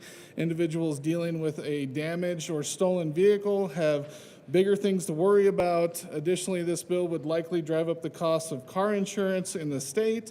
Exempting replacement vehicles from the bill would provide financial relief for Coloradoans. So I ask for an aye vote on L050. Senator, did you just say Coloradoans? Yes, I did. Oh, man. That's the way I Set- wrote it down. We need to pass a bill. Senator Marchman, discussion on Thank- L50. Thank you, Madam Chair. And I urge a no vote on L050. We've seen this amendment before in transportation and energy, I believe. And we do feel it's critical that this fee is generally imposed to all vehicle rentals, regardless of the platform, the type of vehicle, the physical location of the business, or why. These vehicles use the state roadway network, causing congestion and other impacts, just like vehicles rented elsewhere. So we'd urge a no vote on L050. Additional discussion on L50. Senator Gardner. Thank you, Madam Chair. Well, I understand that the preamble says that we don't want to fleece the people of Colorado, and this amendment would prevent us from doing that. You know, I have learned, actually knew it before I ever came to the General Assembly, that there are things that just irritate citizens, just irritate them. Beyond all dollars and cents of it irritates them. Like when they get their carry-out delivery of food and they get a receipt and they see 27-cent charge there, that just irritates them. And here we have this $3 fee that we're going to be putting on car rentals, all car rentals. Now, you know, I've rented a replacement vehicle. Fortunately, haven't had to do so recently, but you know, you have a major auto repair, or heaven forbid, you get rear-ended at the stoplight, or something happens. Or worse, because Colorado's #1 in auto vehicle theft, your car gets stolen, and you have to have a rental vehicle while you make all of those arrangements. What are we going to do? We're going to hand them a bill plus $3 every day, every day. You know, how long are you going to have a vehicle if your car's in the shop? 5 days, $15. Maybe it's not a lot to you. Maybe you're a well-paid community organizer or something like that, and so you make $85,000, $100,000 a year. But if you're working, you know, you're working for wages, or you have your own independent business where the costs are going up every day, that 15 bucks is probably groceries. Probably the difference between paying for your groceries and not. Or a week of it is $21. Wow. We have the opportunity here to not fleece the people of Colorado. That's what L050 is about. It says, you know, we're going to insert a short-term rental of a vehicle by a provider of a motor vehicle insurance for use by an insured person.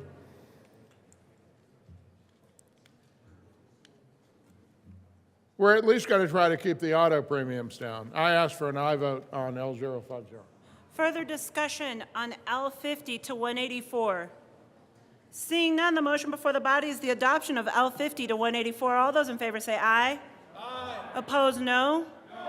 The noes have it. L50 is lost. Further discussion to the bill 184. Senator Pelton B. Thank you, Madam Chair. I love Coloradoans, so they're wonderful people. Back to the bill. Members, so as many of you know that I love Tabor, and so one of the things that I'd like to do is I'd like to run an amendment that would respect Tabor. It's hold on real quick. That's correct. The gospel according to Tabor. There is an amendment at the desk. Mr. Hubler, will you please read L47?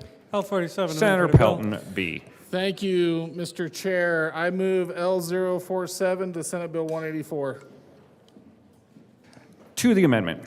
Thank you, Mr. Chair. While this fee is administered by the state enterprise and therefore exempt under Tabor, the voters should nevertheless have an opportunity to decide if this is the best way to finance a new passenger rail project. So by eliminating the safety clause, it gives the people of Colorado a say how their money is spent. So I ask for an aye vote on L47. Further discussion on L47. Mr. President. Thank you, Mr. Chair. We ask for a no vote. Senator Gardner. Thank you, Mr. Chair. I ask for an aye vote, and I want to tell you why. Members, I'll be talking about this some more in a little bit on some other amendments to be offered, but, you know, frankly, I begin, as I see more and more enterprises like this one, I began to envision, not because I want to, but I get almost nightmares of a dystopian future here in Colorado. You know, you've seen the movies, maybe not all of you have, but you've seen the movies of the dystopian future where the society is not run by a government that's accountable to the people. It's run by an enterprise, and it's got a name, some kind of a name like CTIO or something like that, and it's not accountable to anyone. And that money's not accountable to anyone, except the people who run that enterprise.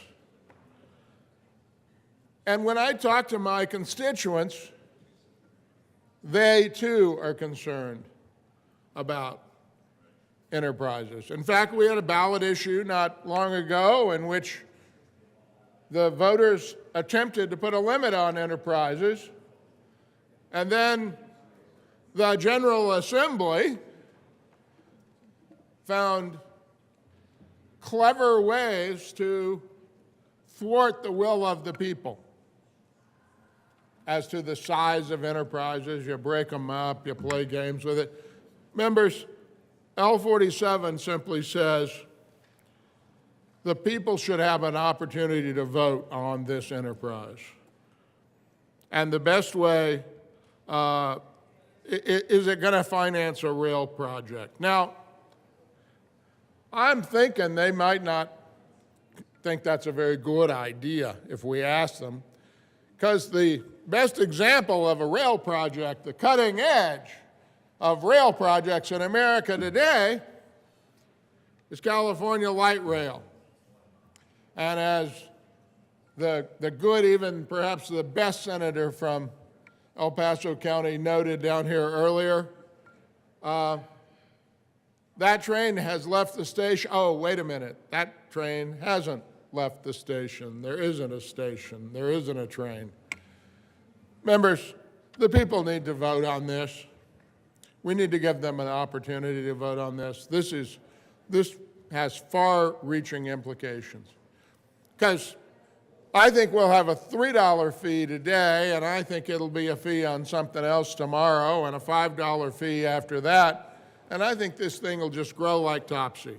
I asked for an aye vote on L047. And I have been disappointed that my comments have apparently been things with which no one wishes to take issue. Even I, as I say some of the things, think there's plenty that you might say to challenge what I say, and the sponsors seem to have no interest in doing that, and it's disappointing to me. I asked for an aye vote on L047. Minority Leader Lundin. Thank you very much. I, of course, believe deeply in the petition clause. It is that which gives the people the ability to say to any law, yeah, the legislature tried their best, but boy, this just doesn't work for us. To put a safety clause on this particular bill, 184, is in my mind the height of irony. Consider this: a sister state, a western state, a state that has spent many, many years and billions of dollars down the rabbit hole that 184 wants to draw us down, is working a major rail project right now. And don't panic, don't worry. It's only 10 years behind schedule and $100 billion over budget. So 184 is in no rush. If the experience of the state of California with regard to their passenger rail projects, the nature of which 184 would bring to Colorado, is any example, and I think it's a good example,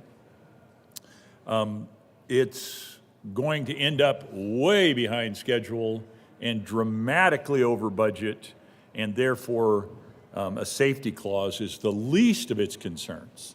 You could argue the safety clause on this particular bill is the height of irony. Further, I guess I'll save the rest of the arguments that I have here for the bill itself, but in support of 047, let's let the people of Colorado have access to something that absolutely has no need of a safety clause. Let's put the petition clause on this thing, at least an acknowledgement that the people of Colorado have the ability to say, yeah, thanks so much, General Assembly, we really appreciate the effort, but no, not our cup of tea. I urge your opposition to 047. Senator Marchman. Thank you, Mr. Chair, and I too urge your opposition to 047. I do believe you meant to support it. That's all good.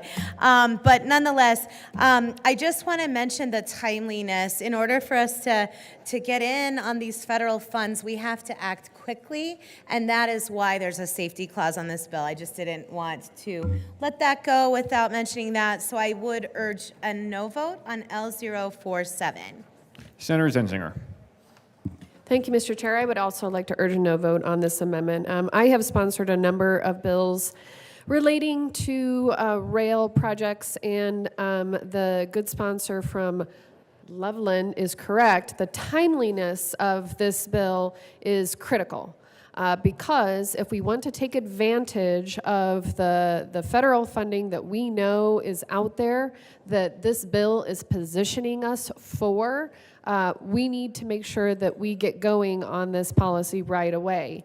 And this isn't a new concept.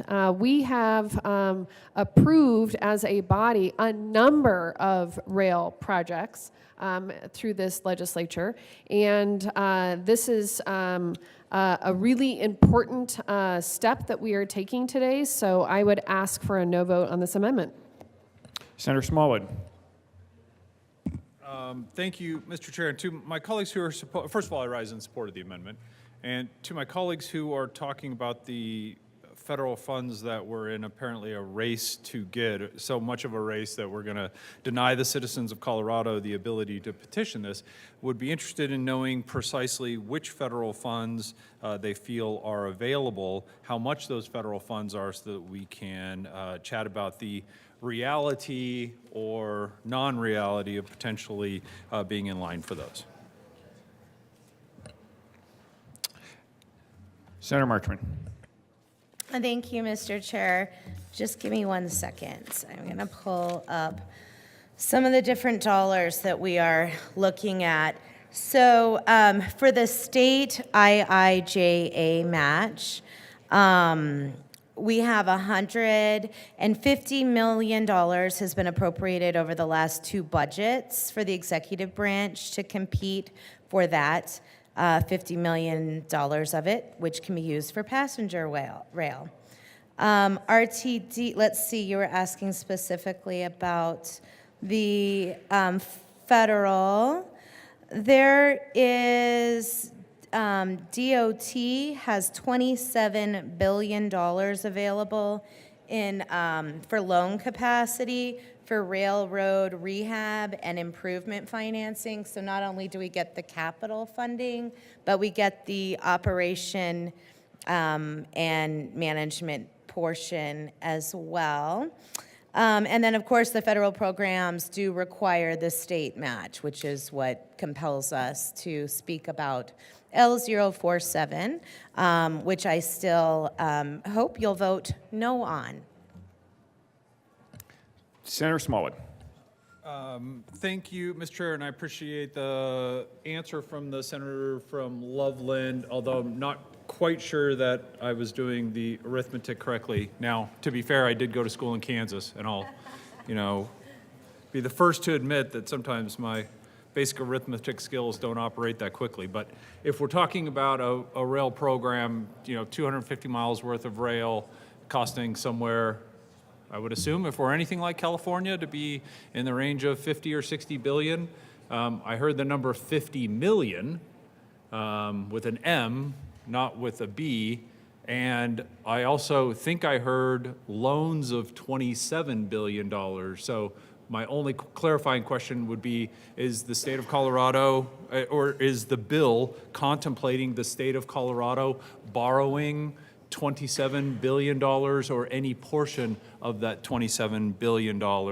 And if so, is the timeliness of getting some or all of that $27 billion loan contingent on us acting quicker than January of 2025? Senator Marchman. Thank you, Mr. Chair, and I appreciate the good senator from Parker on that. Yes, so the money was available from 22 to 26, so we're right in the middle of it. We have to access it by 2026, and so we need to be working to make sure that we have our 20% matching by then. So that is what, again, causes us to have the safety clause, so I'd urge no on 047. The motion is the adoption of Amendment L47 to Senate Bill 184. All those in favor say aye. Aye. All those opposed, no. Noes have it, and L47 is lost. Senator Pelton B. Thank you, Mr. Chair. So we talked about the fee in extensive length here with all my amendments and all the things that I'm asking for. Now let's talk about the disparity between electric cars and conventional cars, I guess, conventional cars or conventional vehicles. So one of the things that I don't quite understand in the bill, and I don't know if it's just because it's one more subsidy that needs to be had or not, but you're only allowed to be, if you're going to be in a conventional vehicle, it's a $3 fee. If it's an electric vehicle, it is a $2 fee. And I don't think that I don't think that if it should be called a what's the fee called? A congestion fee, if it's still going to have electric cars in it, because traffic is still going to be congested. Trust me, every morning when I drive into work from Strasburg, every morning when I come here, I am in a lot of congestion with Tesla vehicles and Ford Lightnings and some other vehicles that are electric. And, you know, they do like a Ford Lightning that is the exact same style as my pickup, my Ford F-150 compared to a Ford Lightning, weighs 2,000 pounds. It's actually 1,700 pounds, but about 2,000 pounds more than my vehicle. So it actually is hurting the roads more with the impacts that it's having on it. So I'm going to run an amendment to try to fix that aspect of it. There's an amendment at the desk. Mr. Hubler, will you please read L45 to 184? L45 have been Senator Peltonby. Thank you. Thank you, Madam Chair. So what this amendment does Will you please is- move the amendment? Thank you. I move L045 to Senate Bill 184. To the amendment. Thank you. All this does is standardizes the fee rate for all vehicles regardless of what the engine type is.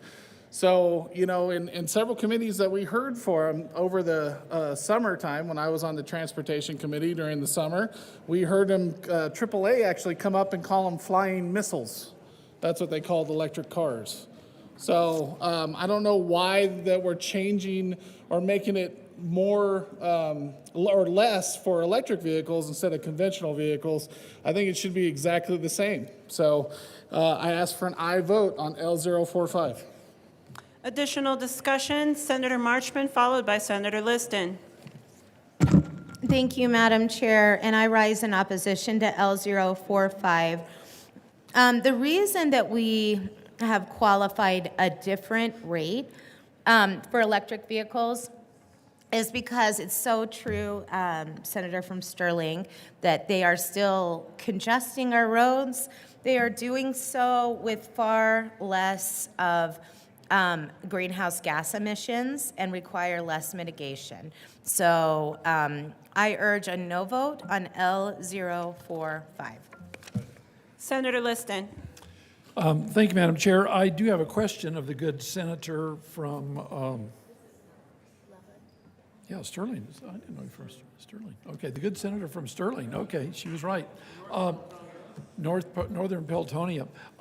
You made a statement a couple minutes ago that your current internal combustion engine vehicle, your truck, weighs 1,700 pounds less than an electric vehicle. Is that really true? I mean, are most EVs that much more weight? Because if that is the case, I would think that the amendment, L045, from the good senator from Sterling, makes perfectly good sense because not so much just from the emission standpoint, but it's that extra weight that does harm to the roads.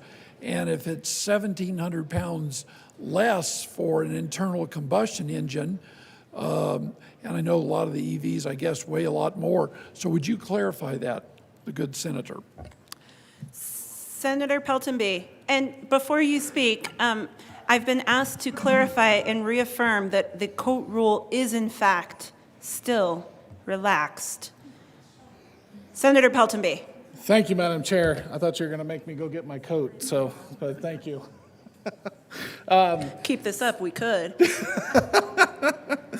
So yes, the exact same make and model of my vehicle in the electric style vehicle would be a Ford F-150 Lightning with the short box, and everything exactly the same would weigh about 1,700 more pounds than my vehicle. That's why I think that the fees should be exactly the same because, yes, granted, what the good senator from Loveland said was that it doesn't cause much emissions at the time, but when you're replacing that asphalt, then you are creating emissions, which, you know, that CDOT has reluctantly done to fix several asphalt roads because they're more concerned about climate change than they are fixing the roads sometimes. But anyway, I would just say that that's why I would like to make the fee $3 straight across for everything. So I ask for an aye vote on L045. Further discussion, Leader Lundin. Thank you very much, Madam Chair. I rise in support of Amendment 45 to Senate Bill 184. This bill is an equity, or this amendment is an equity amendment. It simply says that whether you're gas-powered or battery-powered, you pay the same fee. The good news is it reduces the fee for everybody down to $2, which is a small improvement in the bill, not an adequate improvement to get my yes vote, but a small improvement in the bill. And I rise in support of Amendment 45 in rejecting the idea that electric vehicles, which are heavier and therefore do abuse the roads, beat up the roads, create greater potholes, more potholes, require greater road maintenance, et cetera, that they provide, or the assertion was made that they sit in congestion with less greenhouse gas emissions, and I reject that assertion. They may have in the moment lower tailpipe emissions, but the total life cycle cost in terms of emissions of the development, creation, manufacturing, establishment of the vehicles, the manufacturing of the batteries, the recycling of the batteries, the proper disposal of the batteries, etc. The entire life cycle of those vehicles, there is still an open question as to whether they actually do provide a greenhouse gas emissions benefit, the net benefit, when you take all the aspects of designing, manufacturing, caring for, and resolving. They don't just magically disappear on the last day. Somebody says, you know, I've had it with this Tesla. Going to go get me an F-150 diesel because I want something that's reliable. When that happens, that Tesla doesn't magically disappear. You have to do something that has a carbon cost in the elimination or eradication of that particular vehicle. So I reject the assertion that EVs provide a greater or a lesser amount of emission impact. It may be so in the moment, but in the entire life cycle, I do not believe that is accurate. So that's argument one. Argument two is just a basic equity argument. Look, vehicle's a vehicle. You're gonna put a fee on for the point of raising money to redistribute funds from the people of Colorado or from elsewhere. Quite frankly, we'll get into a conversation around the negative impact on tourism of this particular bill. People coming in from elsewhere. If the point is to raise money, you should do it in an equitable fashion. Whether it's a gas vehicle or an EV, it should have the same fee if you're going to run this bill forward, which I oppose, and a lower fee of 2 would be beneficial, and that's what this amendment provides for. Therefore, I urge your support of 45 to 184. Further discussion on L45.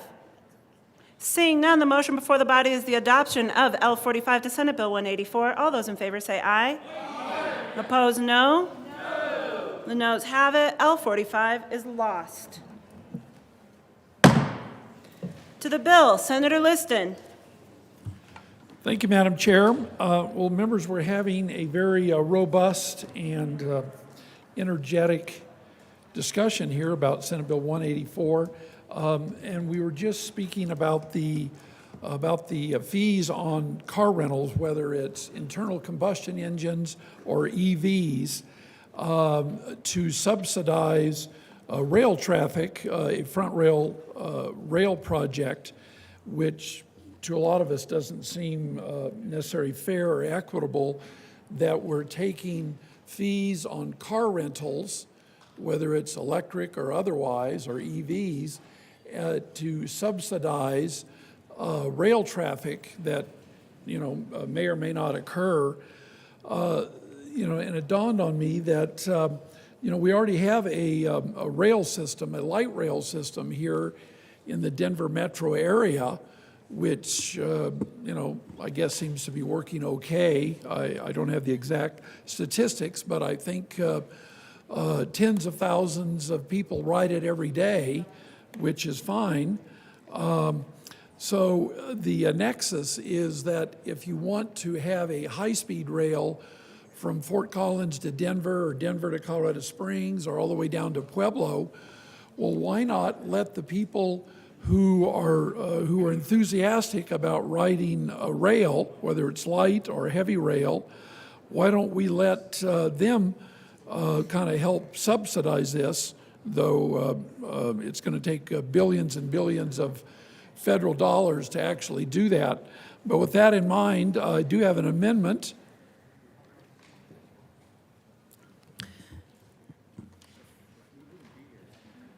There's an amendment at the desk. Mr. Hubler, will you please read L65 to 184? L65. Senator amendment bill. Liston. Thank you, Madam Chair. Madam Chair, I move amendment L065 to Senate Bill 184. To the amendment. What it does, members, is that it strikes the fees on both internal combustion engines and EVs. So, the people who are renting cars and whatnot, they're not subsidizing rail traffic. And what it does is it really actually will save some money, that it will put a $1, just a measly $1 fee for the people who use light rail.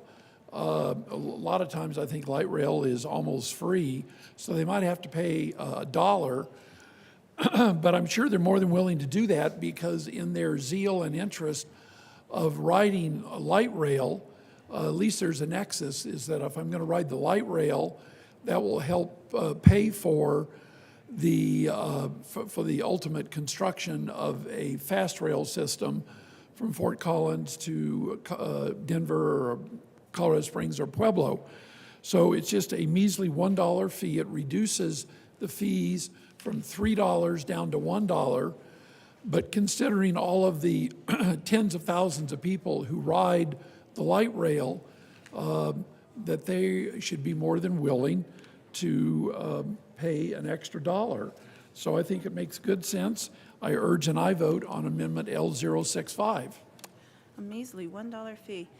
Further discussion on L65.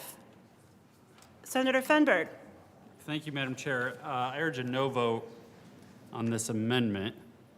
I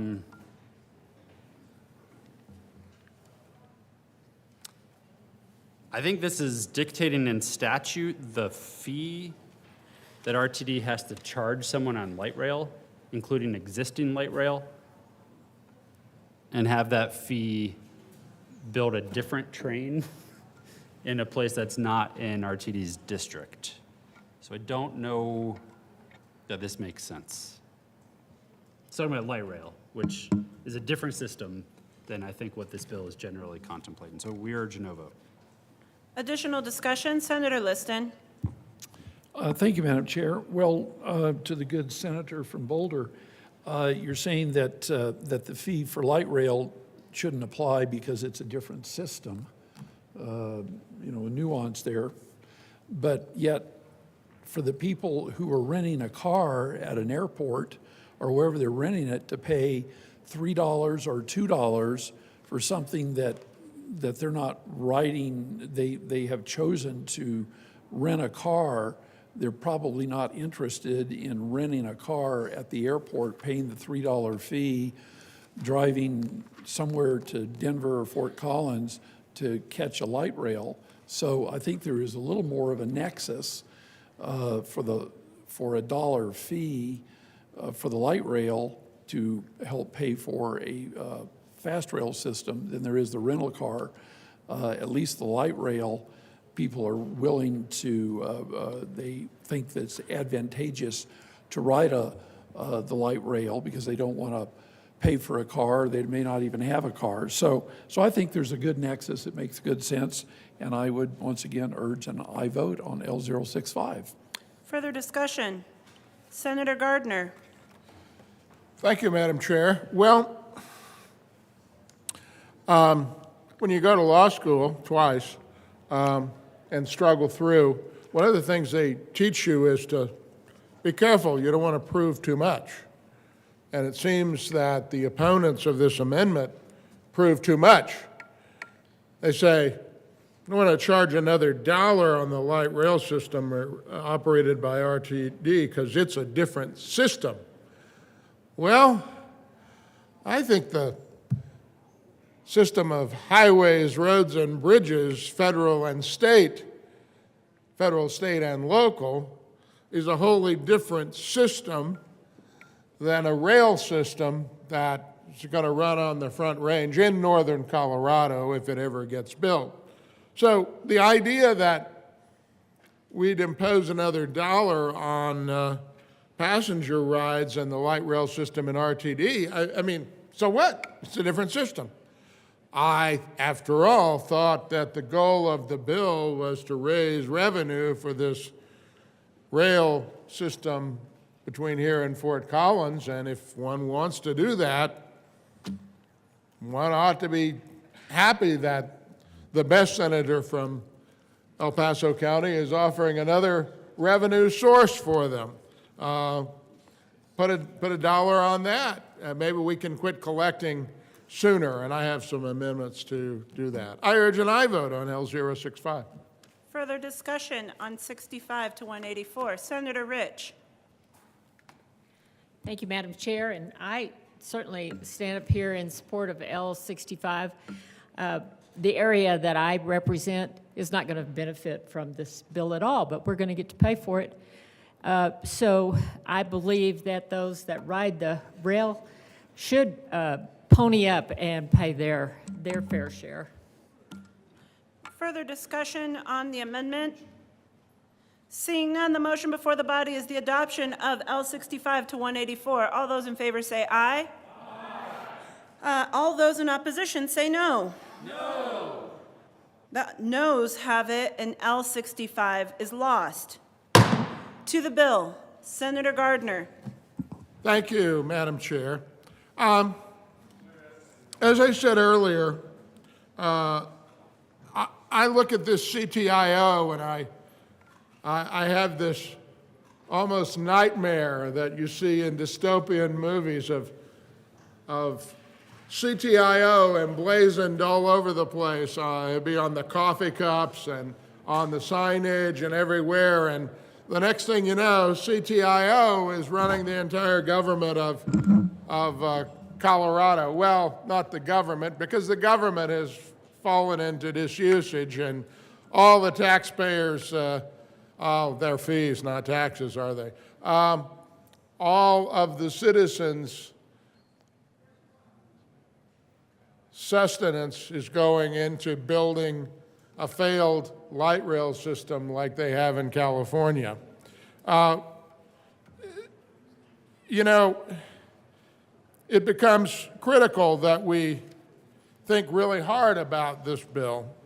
There are some things that we might be able to do that would make it the kind of thing that people would really know what they were getting and what they were doing and what it was.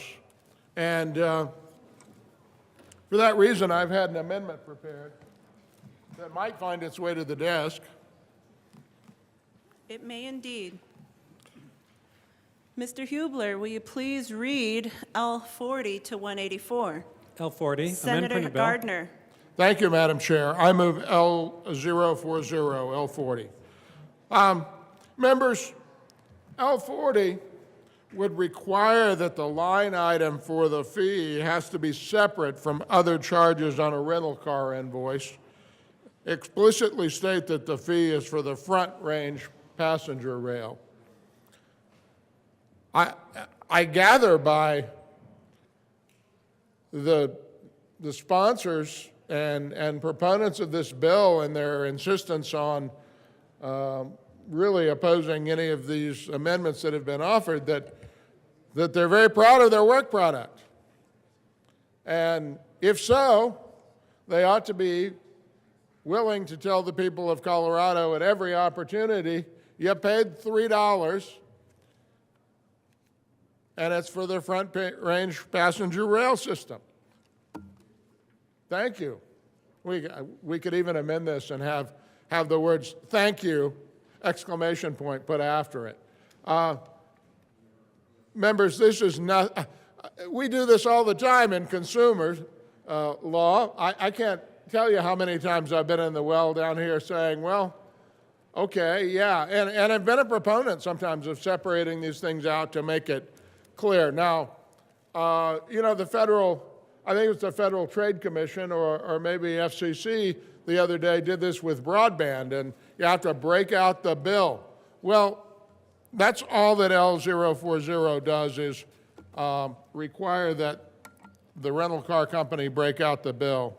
I ask for an aye vote on L40. Further discussion on L40. Senator Rich. Thank you, Madam Chair. I rise in support of this. I think that's only fair. As I mentioned, for the Western Slope, even southern Colorado, we're not going to benefit from this. So when people, and let me just say in Grand Junction, the only place you can rent a car is at the airport. That's it. Whether you, not just, you know, that's it. So I think that people should know what this is doing, and it's only fair that people that are going to have to pay this $3 know what they're paying for. That has nothing to do with where they live. Further discussion, Senator Marchman. Thank you, Madam Chair. And I rise in opposition to L040. What this says is the rental invoice shall list the congestion impact fee separately as a congestion impact fee for front range passenger rail. Frankly, I learned a lot about rental car invoices, and they are full of fees. Some of them are state mandated, and some of them are company.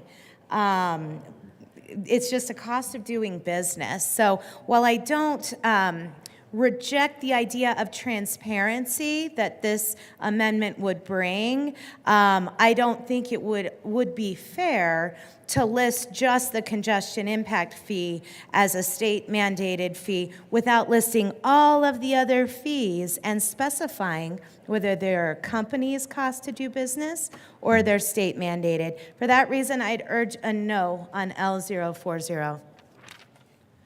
Further discussion. We've done such a good job up until this point of being in the well and being ready to speak, and so I'm going to recognize Senator Liston, who's now...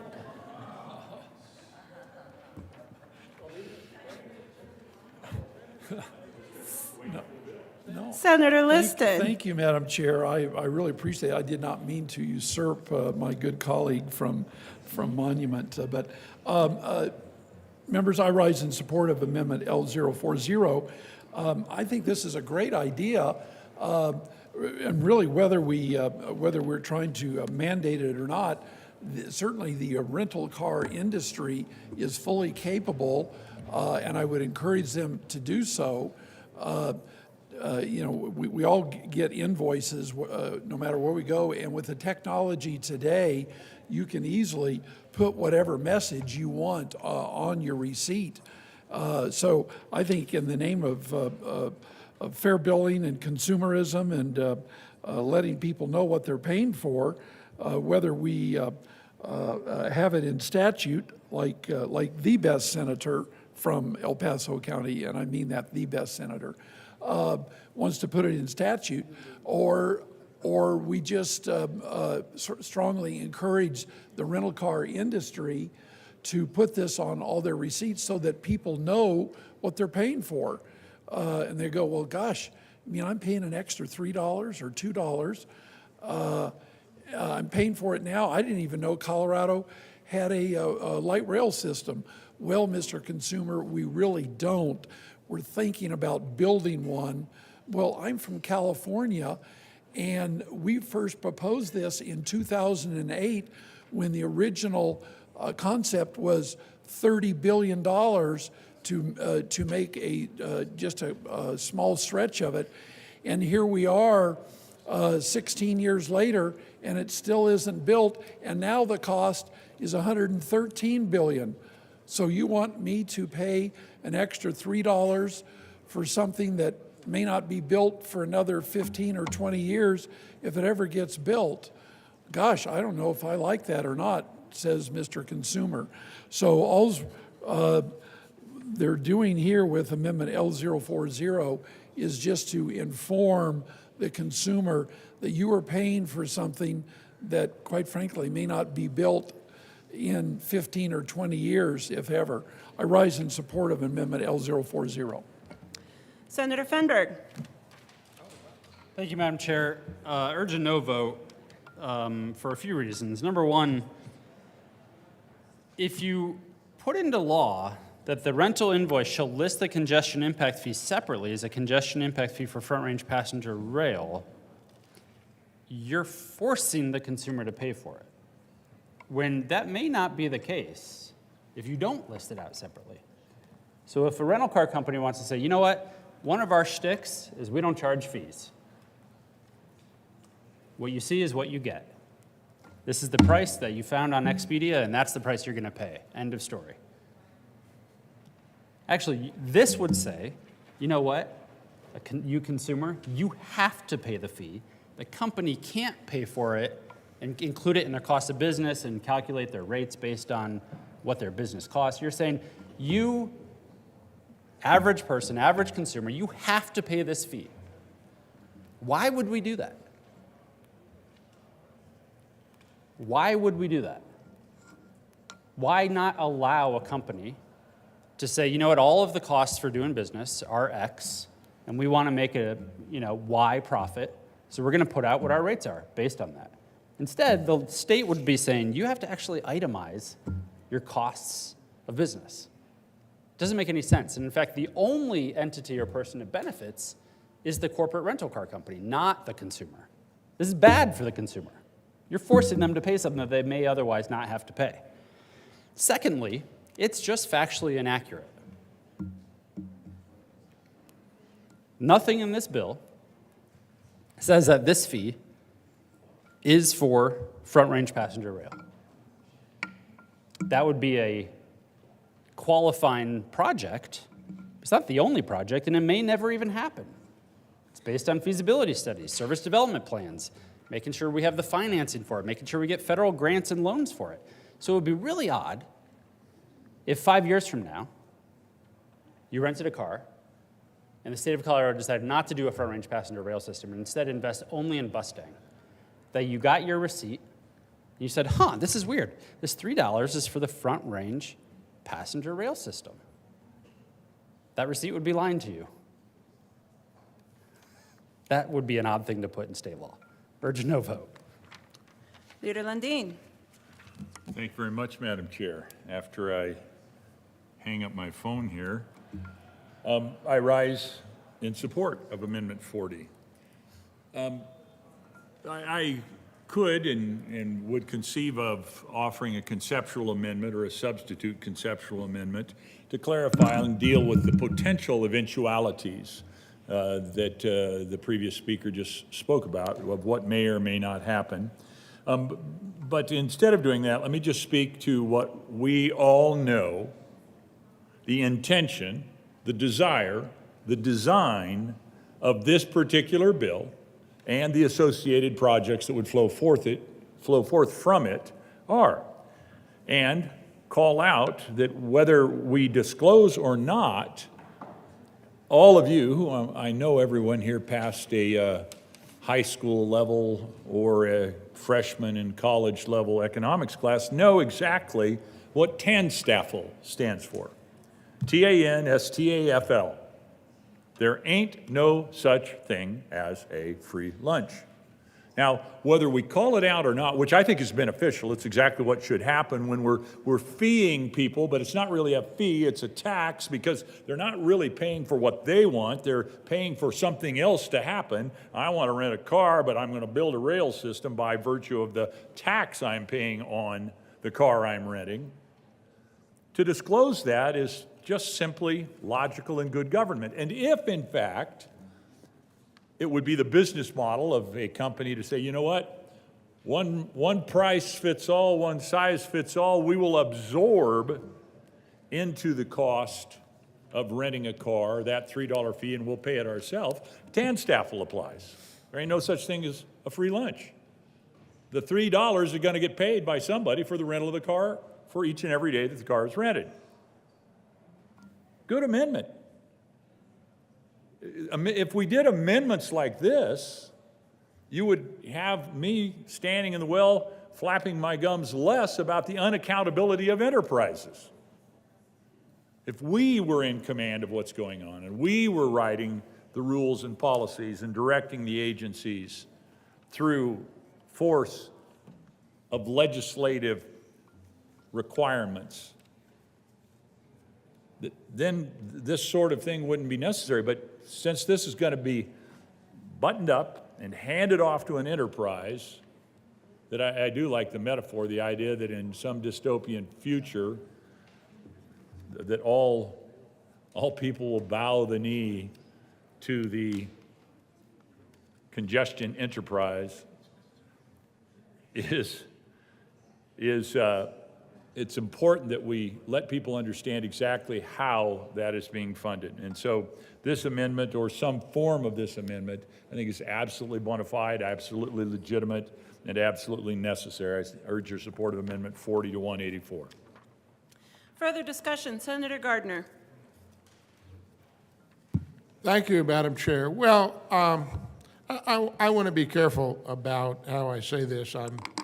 I'm amused at my colleagues. I'm, by the way, pleased to follow the pretty good senator from Monument. And some of you will get the reference.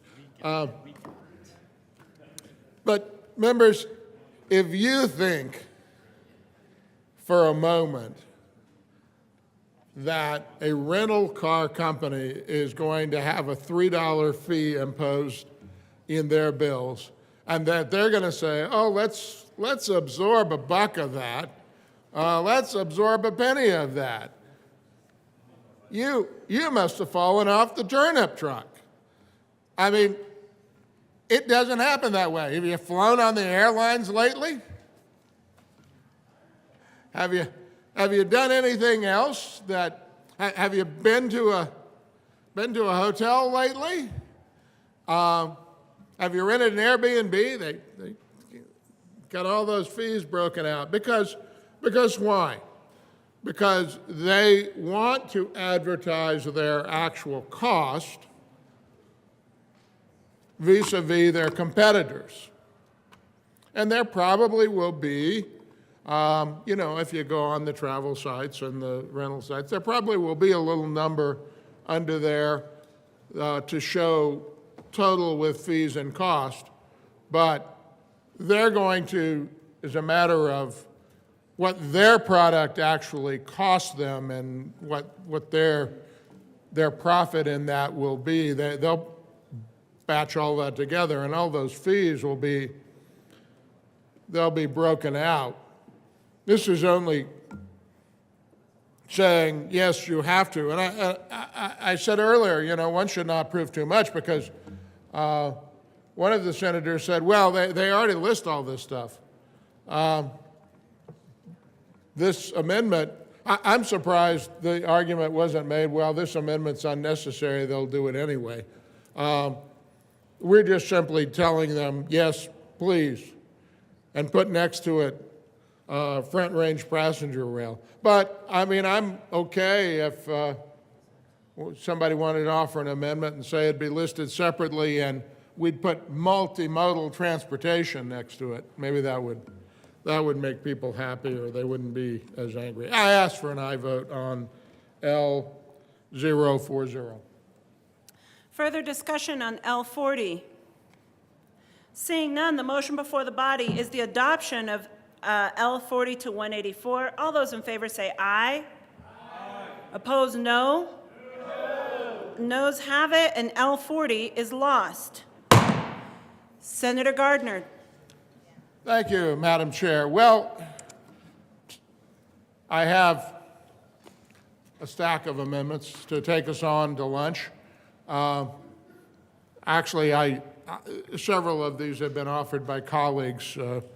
So there is one amendment that is really important and goes to the core of what people have talked about earlier that they don't want to do. Apparently, they don't want to fleece the people of Colorado. And that is one of my concerns here. Now, I am concerned about the tourists and the business and the disincentive for people to come to Denver and Colorado Springs and visit our fair state. But I'm also concerned about the people that live in our state that have to rent a replacement car because their vehicle is stolen or they have been in an accident or they just got told they need a major transmission redo. Now, it wouldn't be unusual. I mean, it would be a pain and it would be expensive already, but it would not be out of the norm. Senator Gardner, there is an amendment at the desk. There's an amendment at the desk. This is great because I'm about ready to offer an amendment, Madam Chair. Why, thank you, Senator. Mr. Hubler, will you please read L42 to Senate Bill 184? L42, amend printed bill, page 26, line 10. Senator after Gardner. that. Thank you, Madam Chair. So, as I was saying, we are going to be charging everybody $3 a day. And, if that was 3 weeks if you had to rent a car between now and the end of session for some reason, that'd be like $63. What this amendment does, and I move L042, L42, what this amendment does is limit this rental fee to 7 days of rental, to the first 7 days, for everyone. $21. I mean, that's the way the math works out. $20 bill plus one. Isn't that enough on any single rental transaction? Isn't that a reasonable limit for anyone? Maybe even it's unreasonable, too high. But at least let's put some cap on it for people with lengthy rentals. It's not unusual to have to rent for 8 or 9 or 10 days, 2 weeks. I've been in that situation while traveling. People come to Colorado and they have to be here for 2 weeks on business.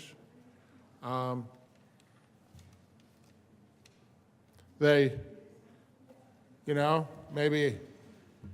maybe representatives of an out-of-state corporation have late introduced legislation in the Colorado General Assembly, and they need to be here to speak to it and testify to it, and they have to rent a car so they can get around.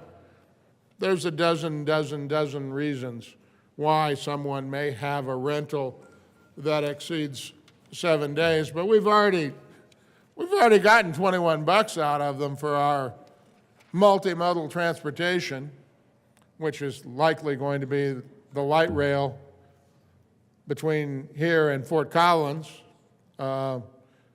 which, if it's ever finished in my lifetime, I'll be astounded. Maybe that train will leave the station someday. I urge an aye vote on L042 for a reasonable limit on the fees collected. Further discussion on L42, Senator Smallwood.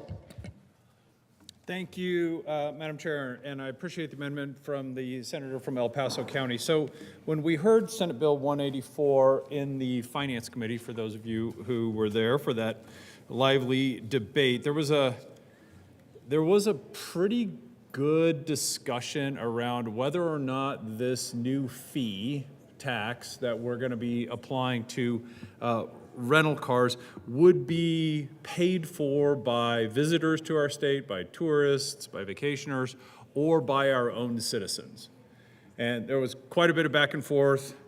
Got a little heated, actually, if I remember correctly at one point. Seemed to me anyways. About, okay, what percentage of rental car days are used by Colorado residents versus those that aren't? So I appreciate the creativity of Amendment 42 because I think it gets to the point that that we were kind of in a roundabout way discussing in the Finance Committee, which is who's paying this tax?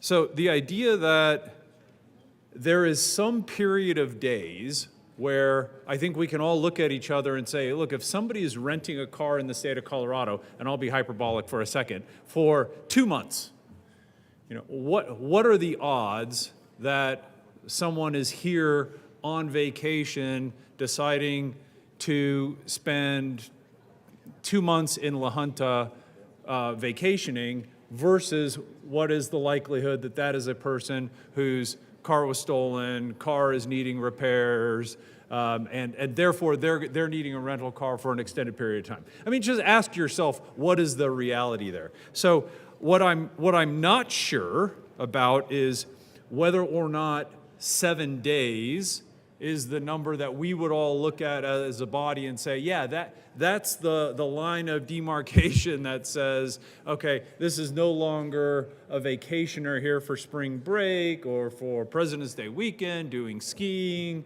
or up to climb a 14er. This is more than likely one of our citizens who's experienced an adverse event that's asking them to pay for a rental car. And when you start adding $3 a day up by a few months, knowing that, again, these taxes are just going to get passed through to the consumer, in my opinion anyways, what is that reasonable number? So my sort of plea to the sponsors is, if I interpreted correctly your concern that this was not designed to be a tax on the citizens of Colorado, but more kind of a tourism tax, then are you okay with 7 days as sort of that line in the sand?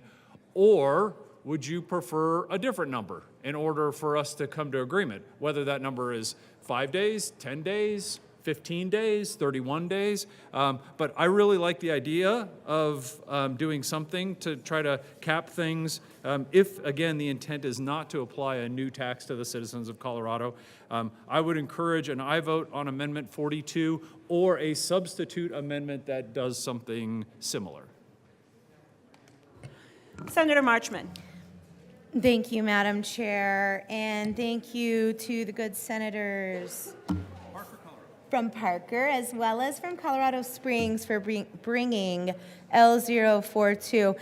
Members, I do urge a no vote on this, but I know it's surprising, but I did want to mention that the definition of short-term vehicle rental, you bring up a good point. It does say that it is rented within Colorado for a period of not more than 30 days. So that's where this fee would apply. So you're asking for, let's just apply it for the first 7 days, and the bill as it stands says, you know, we're going to do that for the first 30 days. And so for that reason, I'd ask for no vote on L042. Senator Mullica.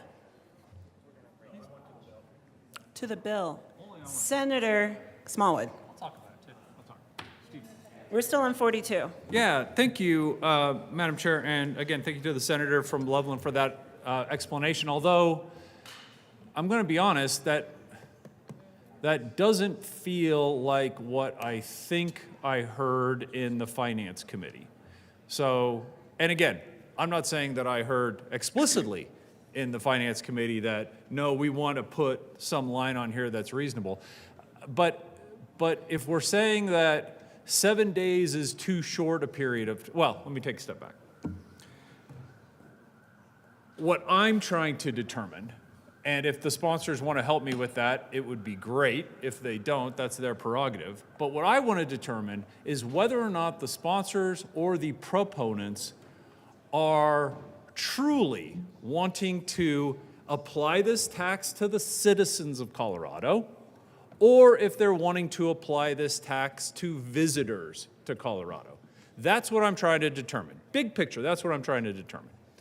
And again, if there's just, if we could start with that, that would be great. But let's say that my hunch is right, that the goal of the bill would be to have visitors to Colorado pay this tax, not citizens.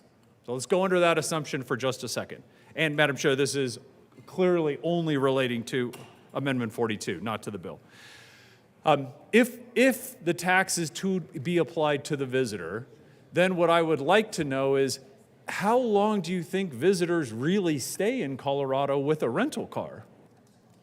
Do you think that a significant portion of tourists in Colorado are here for 2 or 3 weeks?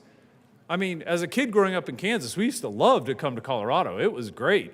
If we got to stay more than like 4 or 5 days, we kind of felt like we were rich, right? Afford a rental condominium, few days of lift tickets, going up camping, all that. Like, I mean, my folks couldn't afford to have us out here for 2 weeks. And candidly, colleagues, I don't really think we're the exception. I don't think we're weird. Maybe we're weird, but I don't think we're the exception. So what period of time do we feel like most visitors to Colorado stay here? And if the answer from the body is a resounding, Senator, everybody comes to Colorado for 2 to 3 weeks, maybe, 26, 27 days, then I think it's logical to vote down Amendment 42 and say, no, we want these tourists to keep paying this fee week after week after week after week for the 2, 3, 4 weeks that they're going to be here in Colorado. Colleagues, that doesn't sound realistic to me. Again, if we hate 7 days, would love to know why. And if we truly feel like 30 days is the reasonable period of time to determine who a tourist is, who a vacationer is, and who a resident is, that explanation would be great. And again, to rewind the whole thing, do we even care as proponents and sponsors? Do we care who's paying this tax? Do we care if it's citizens or tourists? Because again, I would have a hard time with you looking me in the eye and saying, Senator, tourists are here all the time for 2, 3, and 4 weeks. And again, so for that, I would encourage either an aye vote on Amendment 42 or to hear from the sponsors some other number other than 7 days that sounds realistic, because, colleagues, 30 doesn't cut it, at least not to my eye. Further discussion on L42. Senator Smallwood. Thank you, Madam Chair. And at some point during the debate, if I'm not going to get the answer on Amendment 42, which sounds like I might not, which is saddening, but would love to know, is the intent of the tax to be paid for by citizens of Colorado or by tourists and vacationers? Thank you, Madam Chair. Senator Fenberg. Thank you, Madam Chair. The intent is for it to be paid generally by anyone who's renting a vehicle. The impact is based on, or the fee is based on the impact that rental cars have on congestion on our roads. Also, to the good senator from Parker, he did ask a question, and I believe my co-prime answered it. Many days were thrown out, 7, 20, 15, 31. And I believe I heard my co-prime say, actually, in the law, in the bill, in existing law, it's 30. So that's the answer, 30.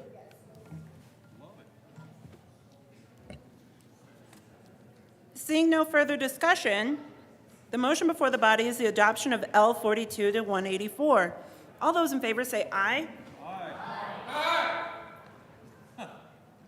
Those opposed, no. No. The noes have it. L42 is lost. To the bill, Senator Mullica. Thank you, Madam Chair, and thank you to the sponsors. And I think we've had a robust discussion on this bill, and we had a robust discussion in finance on this bill. Members, I come down being a senator from Adams County, understanding that this bill obviously doesn't tell us if the Front Range Passenger Rail will come to fruition or not, but to speak to the fact that the Front Range Passenger Rail has caused a lot of heartburn within Adams County.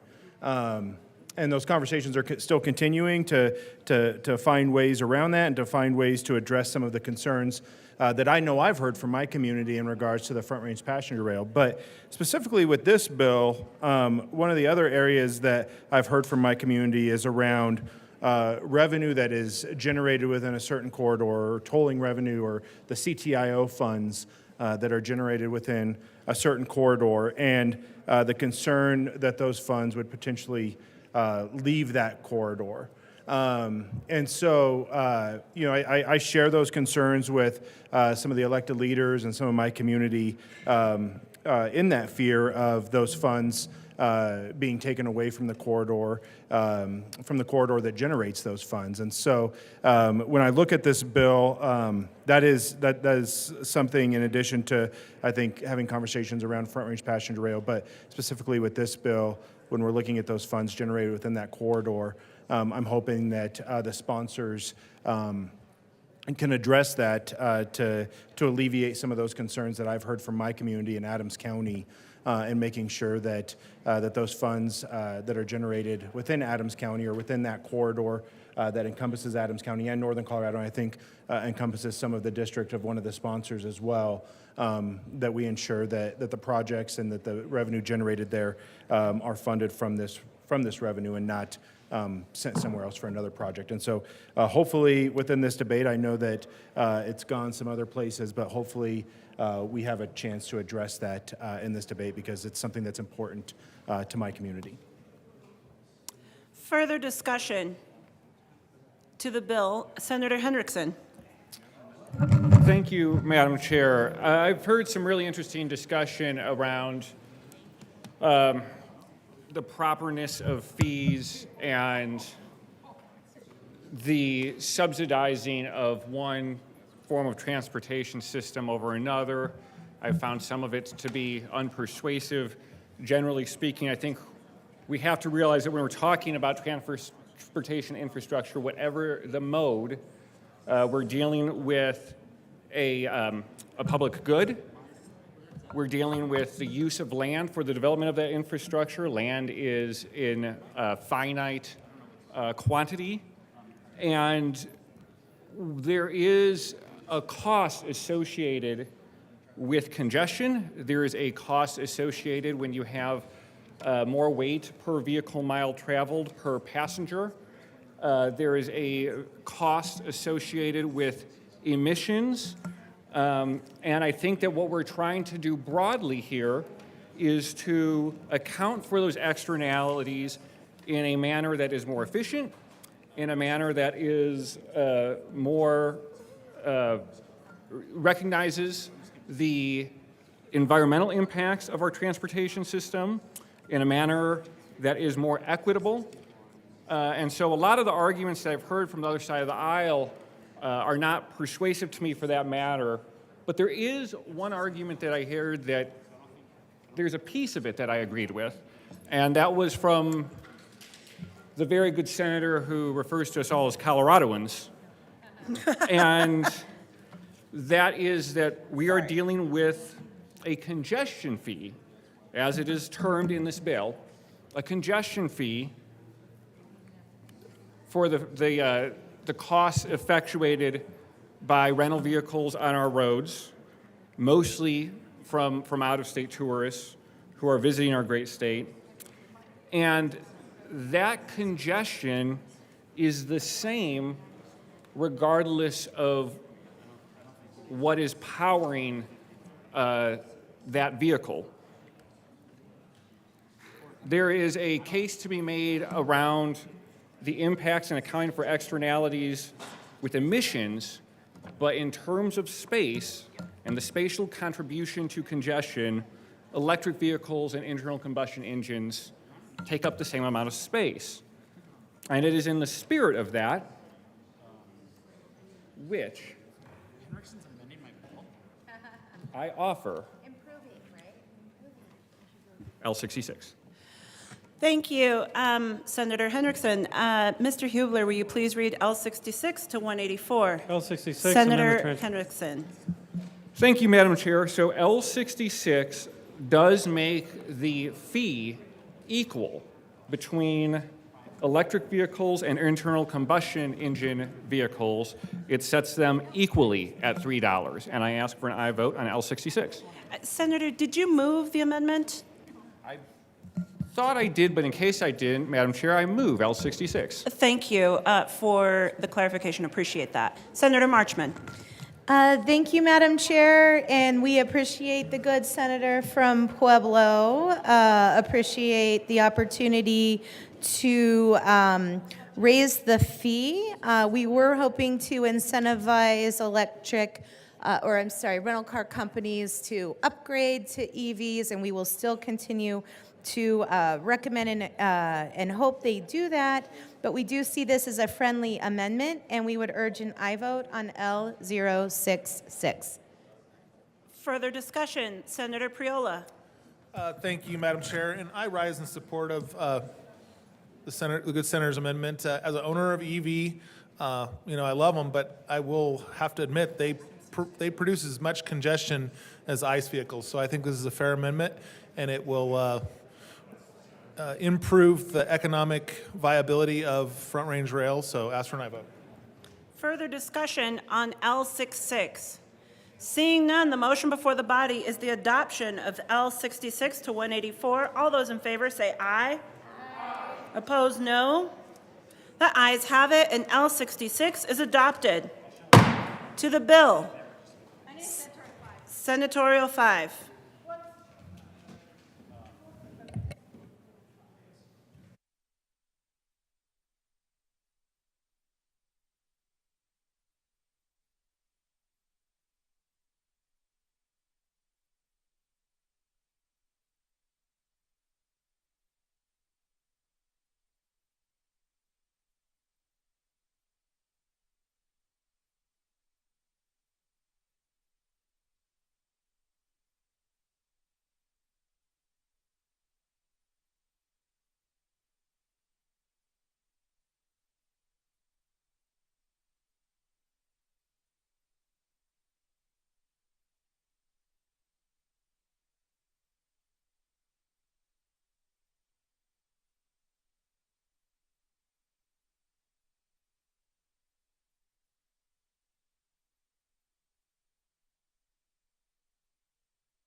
Further discussion on Senate Bill 184. There is an amendment at the desk. Let's see. Ms. Markwell?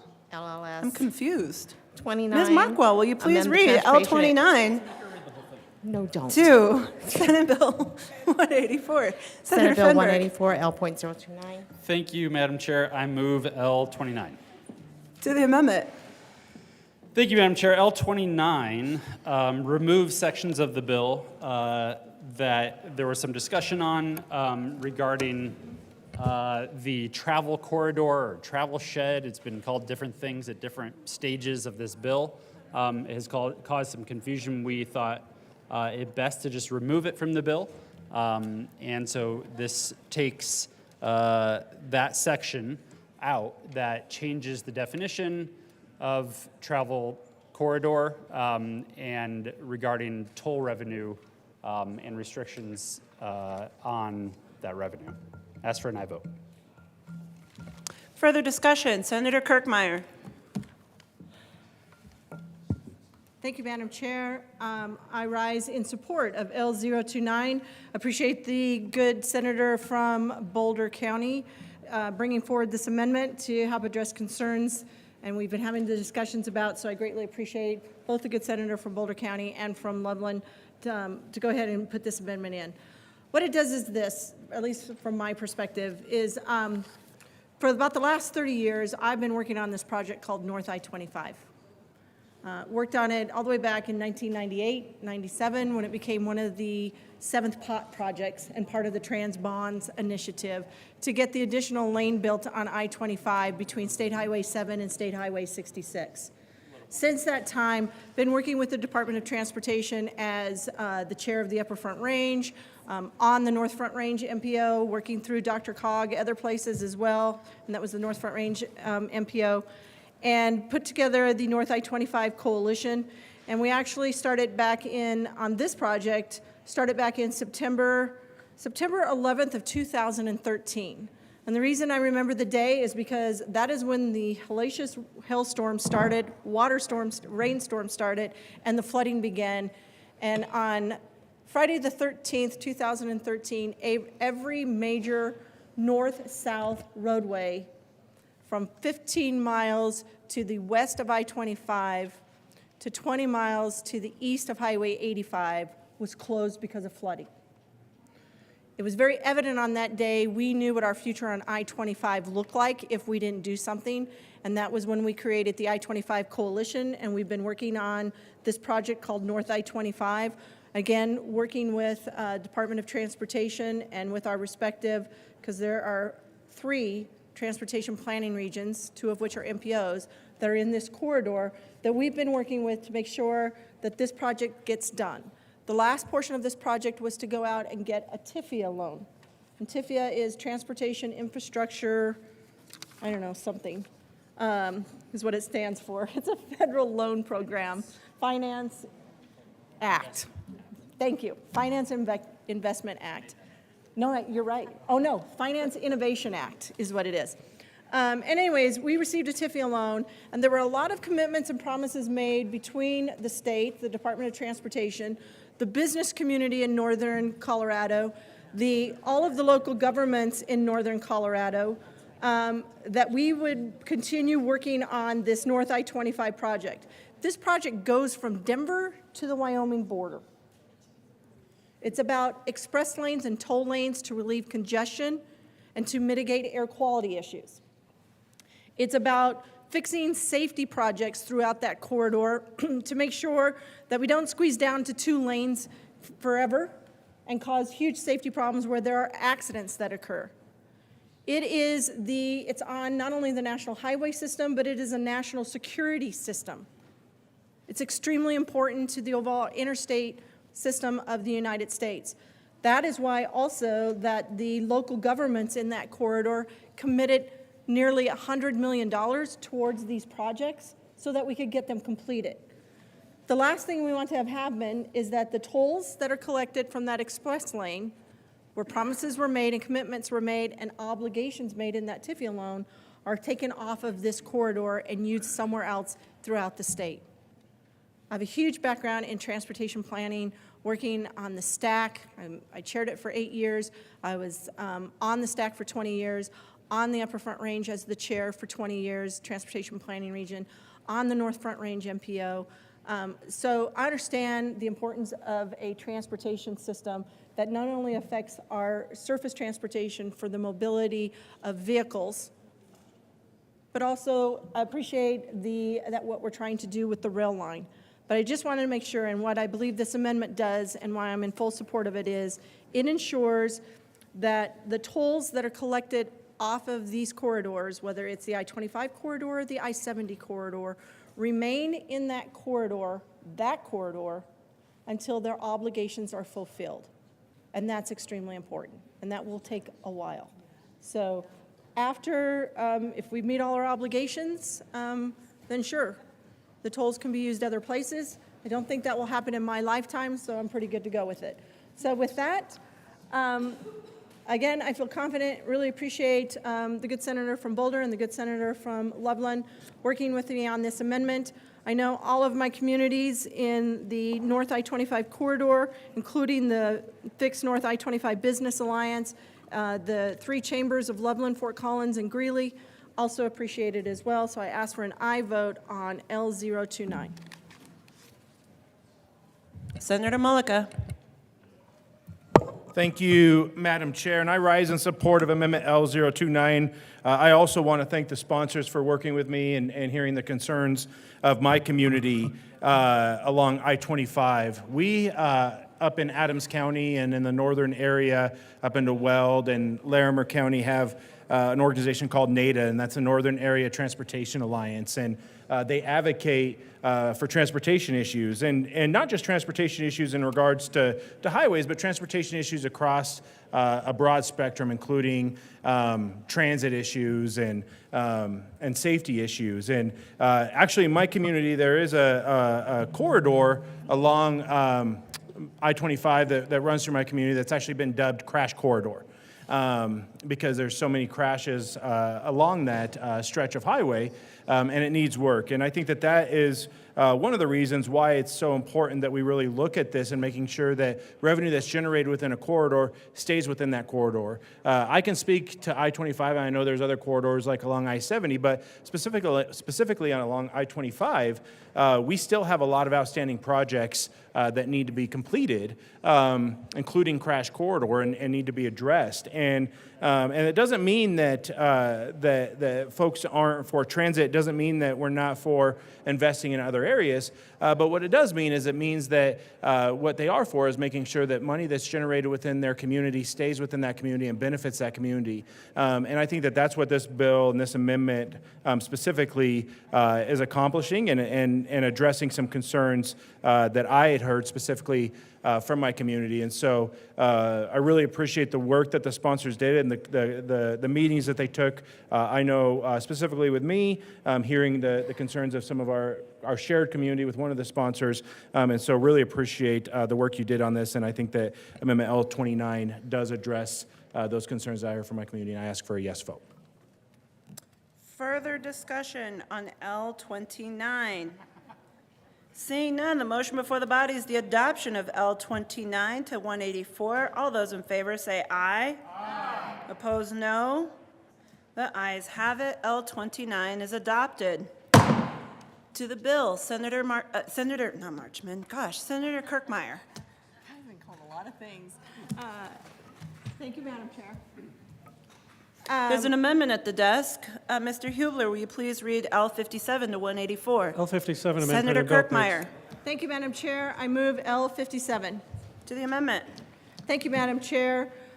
This amendment is a pretty simple amendment, at least I believe it is, and it came from my friends that are on the Freight Advisory Council and that do a lot of freight transportation, so I'm sure you can all guess who that is. But basically on page 17, line 17, it adds in the words "and move freight." So where this would say surface transportation infrastructure means a highway or bridge or a bridge other than a designated bridge or any other infrastructure, facility, or equipment used primarily or in large part to transport people, we would insert the words "and move freight."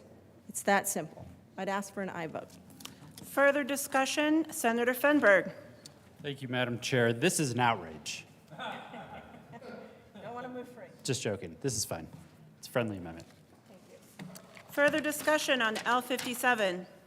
Seeing none, the motion before the body is the adoption of L57 to 184. All those in favor say aye. Aye. Opposed, no.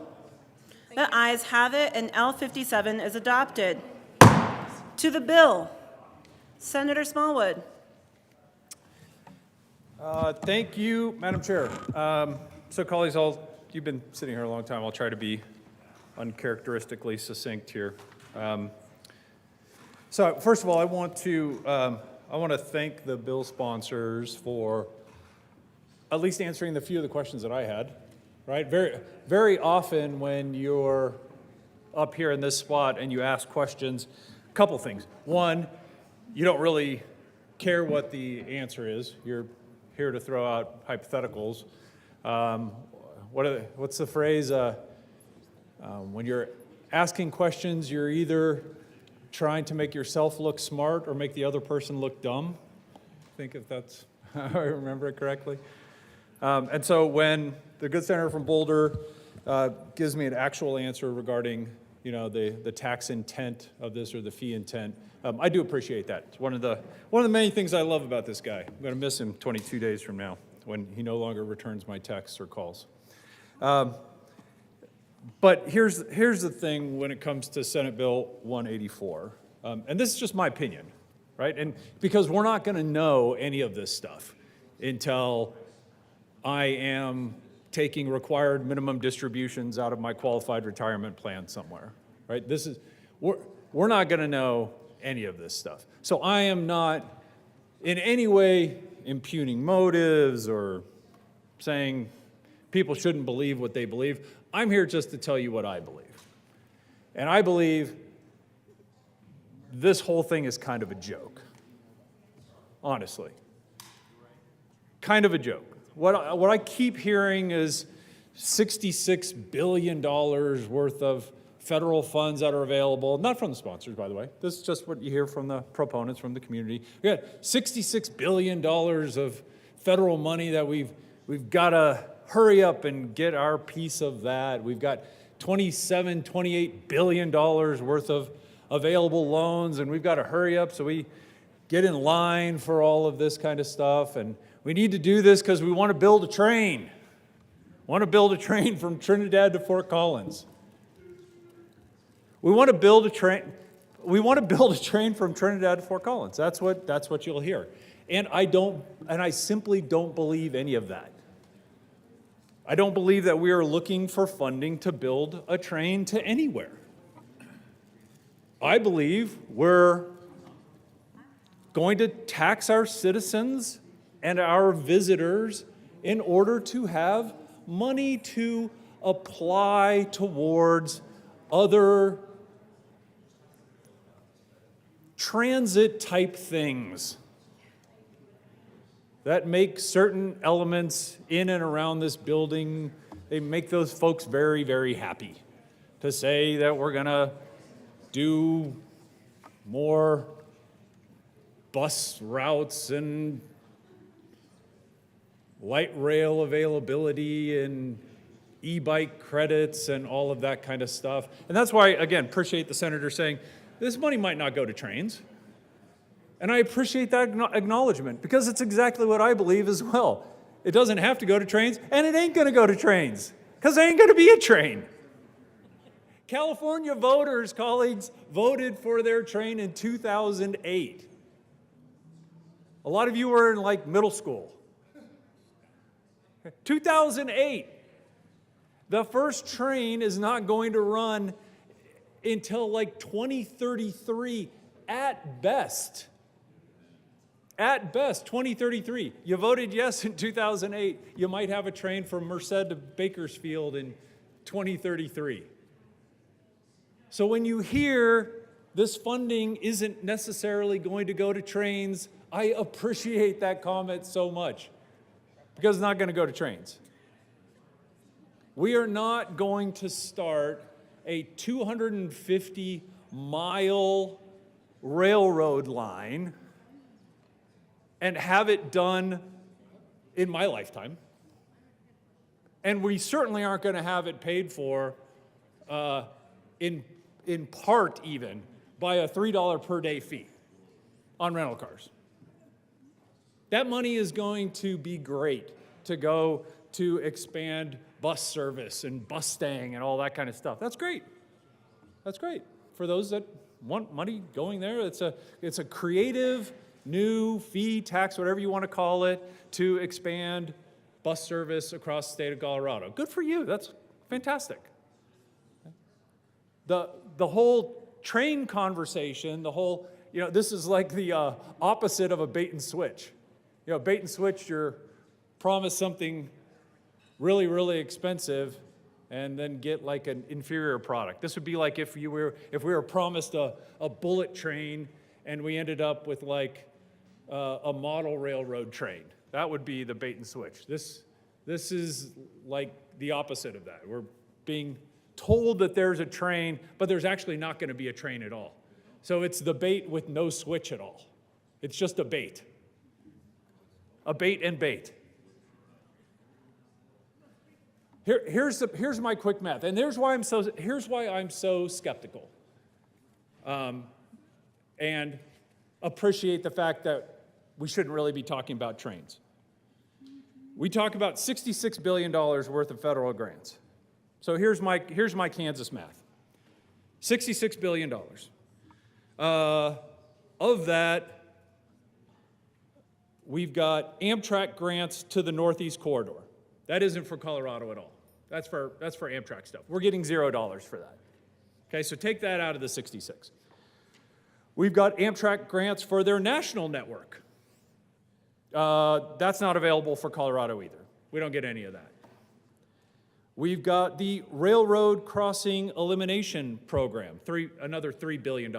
So of the $66 billion, here we are whittling away. We don't get the Amtrak grants for the Northeast Corridor, that's $6 billion. We don't get the Amtrak National Network Grants Program, that's $16 billion. We don't get the Railroad Crossing Elimination Program. I mean, maybe we do. Maybe we do to help make some of these railroad crossings safer, but it's not building a train. Might be helping with the railroad crossings and the safety there, but it's not helping build a train. So you can take that $3 billion off the list. So it leaves us with $36 billion of the 66 that I am not the only person in this room that has heard the $66 billion number being thrown around. I'm not the only person. So of what's left, $36 billion, the bulk of that funding is going to be already awarded. $24 billion of that is for the Boston to DC line. And it should be. It should be. Anybody ever spend any time trying to get from DC to Boston and Boston to DC? $24 billion for that part of the country is, I think, critical as far as infrastructure goes in our country. That's moving a lot of people, folks. If you ever tried to drive a car down there, good luck. So now there's $12 billion remaining. Started with $66 billion, colleagues. Now we're down to 12. 12 sounds pretty good, right? We can build a lot of trains here in Colorado for $12 billion. Unfortunately, of that $12 billion, $8.2 billion of that is already committed other places. We're too late. So when you hear $66 billion, now, at least, this is me, Kansas math, I say we're down to about $3 billion, maybe $4 billion, to be divided up across the rest of the country. To be divided up across the rest of the country. How much do you think Colorado's going to get of that $3 to $4 billion? About $380. I mean, how much? Well, so let's put that in perspective. Let's say we get the whole thing. Let's say we get $4 billion. And again, it's no secret. I spend a fair amount of time traveling across the country. One of those places, read a lot of news, is California. So as we mentioned, California voters wanted this in 2008. We're told it was going to be tens of billions of dollars. When that first line opens, which I think is Merced to Bakersfield, okay, is 100 and some miles, okay? So half of the distance we're talking about from Trinidad to Fort Collins. When that little segment opens up sometime in the next, maybe 10 years? They said 9, 2033. When that happens, it will cost $35 billion. $35 billion for 100 and some miles. We're talking about $3 to $4 billion worth of federal money to be shared across the entire continent. So let's say we get all $4 billion. How far is that going to go towards building a train from Trinidad to Fort Collins, which, by the way, is 250 miles? Did I say Trinidad to Fort Collins? Okay. He's so distracting. I can't even, keep my little train of thought here. It was, I feel like I'm being railroaded here. It's like, anyways.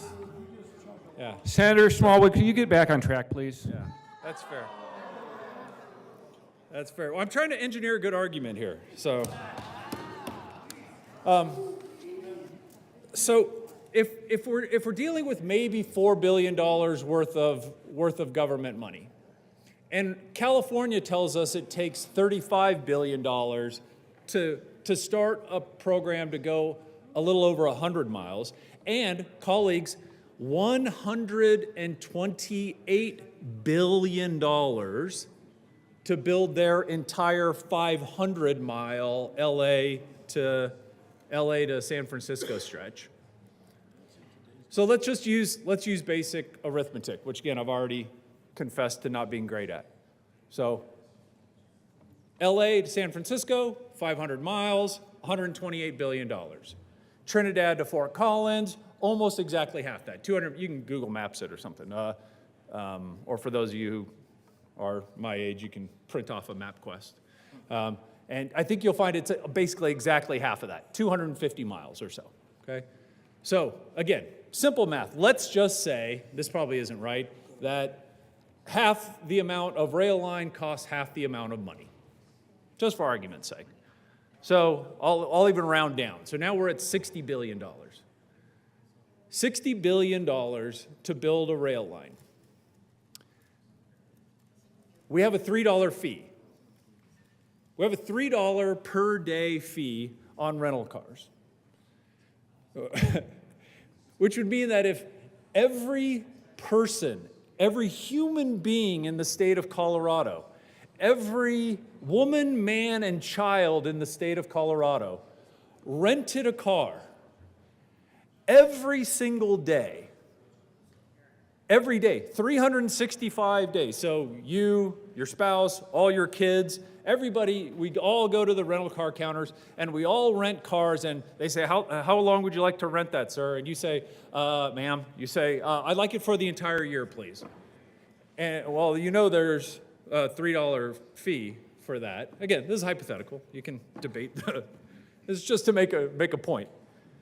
You rent, every single person in the state of Colorado rents a car every single day for 10 years.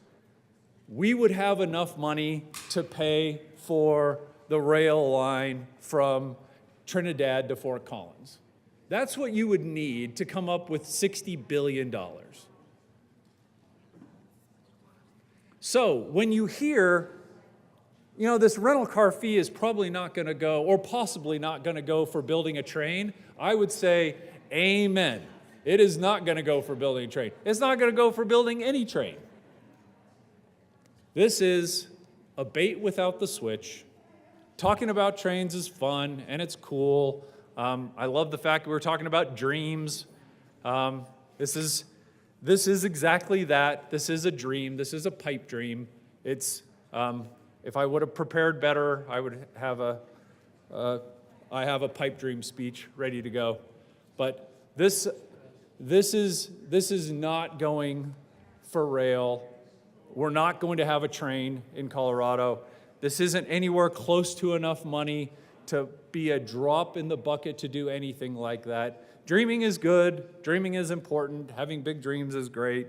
The arithmetic on this, oh, by the way, throw in the $27 billion worth of federal loans that are apparently available. By the way, I don't believe that number.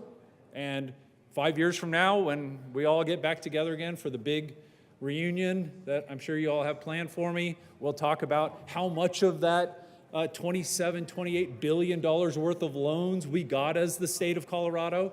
And the answer will be virtually none. That's how much we'll get, because I don't believe there is $27 or $28 billion worth of loans. There might be a couple $1 billion. There might be 2 or 3 for us to share across the entire continent. But again, I don't have a crystal ball. The proponents don't have a crystal ball. I feel really strongly that I'm right. Time will tell. But one thing that I do know is we are going to be imposing a new tax on visitors to the state of Colorado. We are going to be imposing a new tax on the citizens of Colorado. Those are the only 2 things in this bill that aren't debatable, is there's going to be money coming out of people's pockets, coming into government coffers to be spent somehow in some way. And again, time will tell who's right or who's wrong, but at the reunion, and we can all write this down, I'll be playing this video in the background as kind of a reminder that we had the conversation. There will be no loans. There will be no tens of billions of dollars worth of grants. And colleagues, citizens of Colorado, there's going to be no train. Thank you. Senator Gonzalez.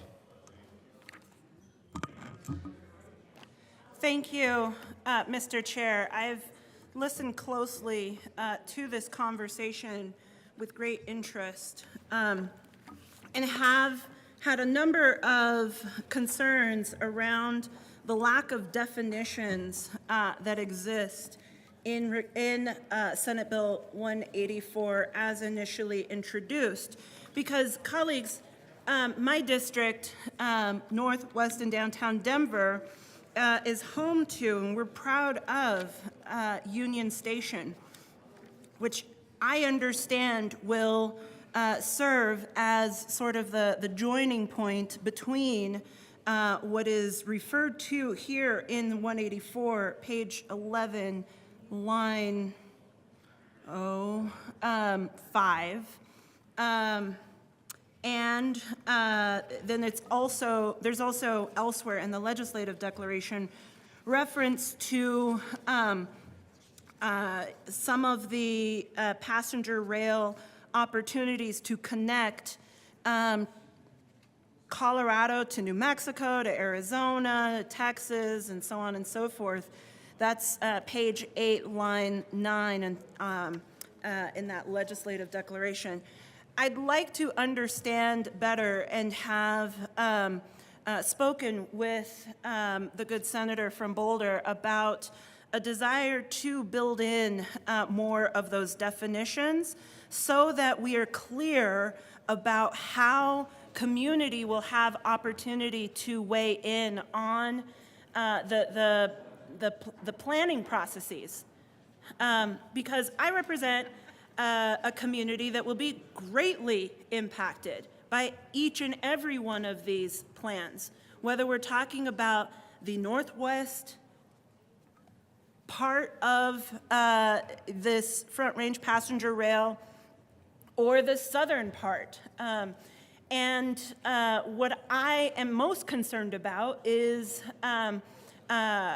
the ways in which some of the community engagement processes, if we're not clear, will get either confused or subsumed, frankly, if we are not thoughtful and intentional about layering those outreach processes in this bill. And so I've spoken with the good senator and his SOCs about the concerns that I have and hope to bring forward an amendment to that effect at a later date, because I appreciate the discussion that we have been able to have but still have a number of concerns. That being said, however, there is another aspect of this bill that greatly concerns me, and quite frankly, I think that the sponsors have missed this important opportunity. With that, don't do it. There is an amendment at the desk. Mr. Hubler, will you please read L068? L68. Senator Gonzalez. Thank you, Mr. Chair. I move L68 to Senate Bill 184. To the amendment, Senator Gonzalez. And for the committee and for this chamber's benefit, I will read it. Please do, Senator Gonzalez. Thank you, Mr. Chair. This amendment would amend the printed bill, page 10, and after line 24, insert 3. The General Assembly further finds and declares that once the Front Range passenger rail line is completed and in service, the voice of Senator Perry Will of Newcastle, Colorado, shall be the official voice of the Front Range passenger rail and shall be used to make all announcements on Front Range passenger rail trains. I ask for an aye vote on L68. Thank you, Mr. Chair. Senator Kirkmeyer. Thank you, Mr. Chair. I, too, rise in support of L068. And I'm thinking maybe I need another amendment to this amendment that requires that not only is Senator Perry Will the voice of the Front Range Rail, but that he also has to do an introductory every day with May the Good Lord Bless You song. I think he should have to do that. So I rise in support of this amendment as well. Senator Fenberg. Thank you, Mr. Chair. The good senator from Denver said that the sponsors had an oversight. But I think she is the one with the oversight. Because it would be most appropriate for the voice of Senator Perry Will, not just to be on the announcements for Front Range passenger rail, but also mountain rail. Because I think that's more his style. So I would offer potentially a conceptual amendment to add mountain rail in addition to the Front Range passenger rail to have the official voice of the announcer to be Senator Perry Will. Senator Gonzalez. Go ahead and draft it, Senator. I'd happily accept. Senator Lundin. Thank you very much, Mr. Chair. Voice is not enough. Colleagues, you've all seen Thomas the Tank Train. I believe that the image of the good senator from Newcastle should be on the front of every train, as well as his voice announcing.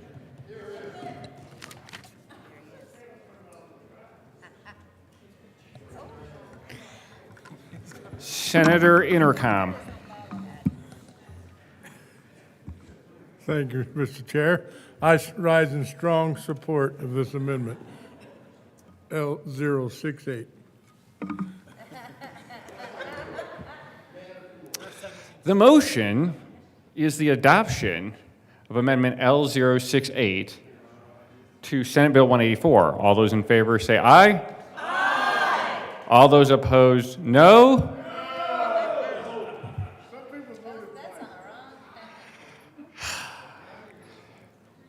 A tragic day in Colorado. I believe the noes have it.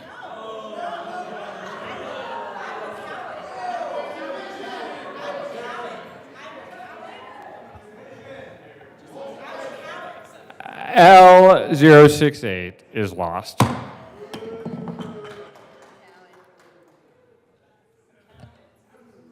Seeing no further discussion, Minority Leader Lundin.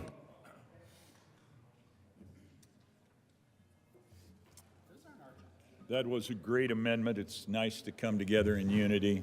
I hate to tear the unity and the kumbaya moment asunder, but I rise in opposition to Senate Bill 184. The reality is You can dress this thing up any way you want. And this is my primary objection. I'm going to save you from the secondary, tertiary, and the long list of objections and just make one argument. You can dress this up however you want, but when you take money from people for one thing and you do something else with it, it's not a fee. It doesn't pass the smell test. It's a tax, and it is not appropriate to do that. It's not appropriate to allow that to slip out from under the protections of the Taxpayer Bill of Rights.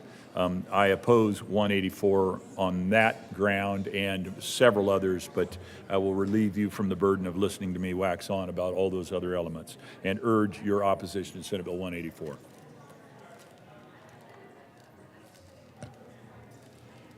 The motion is the adoption of Senate Bill 184. All those in favor say aye. All those opposed, no. The ayes have it. Senate Bill 184 is passed. Mr. Hubler, will you please read the title to Senate Bill? Majority Leader Rodriguez. Thank you, Mr. Chair. I move that the committee rise, report progress, and beg leave to sit again. The motion Ain't too proud to beg. before the committee is to rise, report progress, and beg leave to sit again. All those in favor say aye. All those opposed, no. The ayes have it. Committee will rise, report progress, and beg leave to sit again.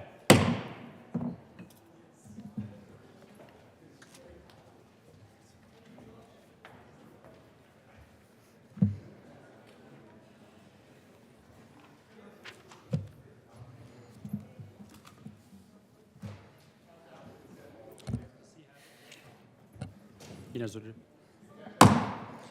The Senate will come back to order. Senator Hendrickson. Thank you, Mr. President. The committee has met and had a number of bills under consideration. Mr. Hubler, will you please read the report? April 16, 2024, Mr. President, your committee of the whole begs leave to report it has had under consideration the following attached bills, being the second reading thereof, and makes the following recommendations thereon. Senate Bill 198 is amended, Senate Bill 123 is amended, Senate Bill 171 is amended, Senate Bill 184 is amended, passed on second reading, and ordered engrossed and placed on the calendar for third reading and final passage. Senate Bill 182 laid over until April 17, 2024, and retaining its place on the calendar. House Bill 1348 and House Bill 1174 laid over until April 19, 2024, and retaining their place on the calendar.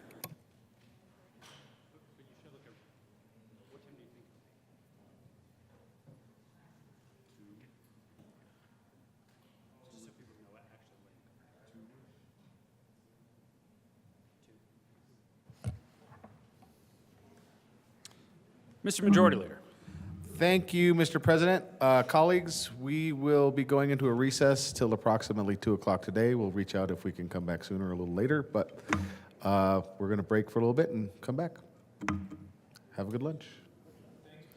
Tentatively 2 p.m.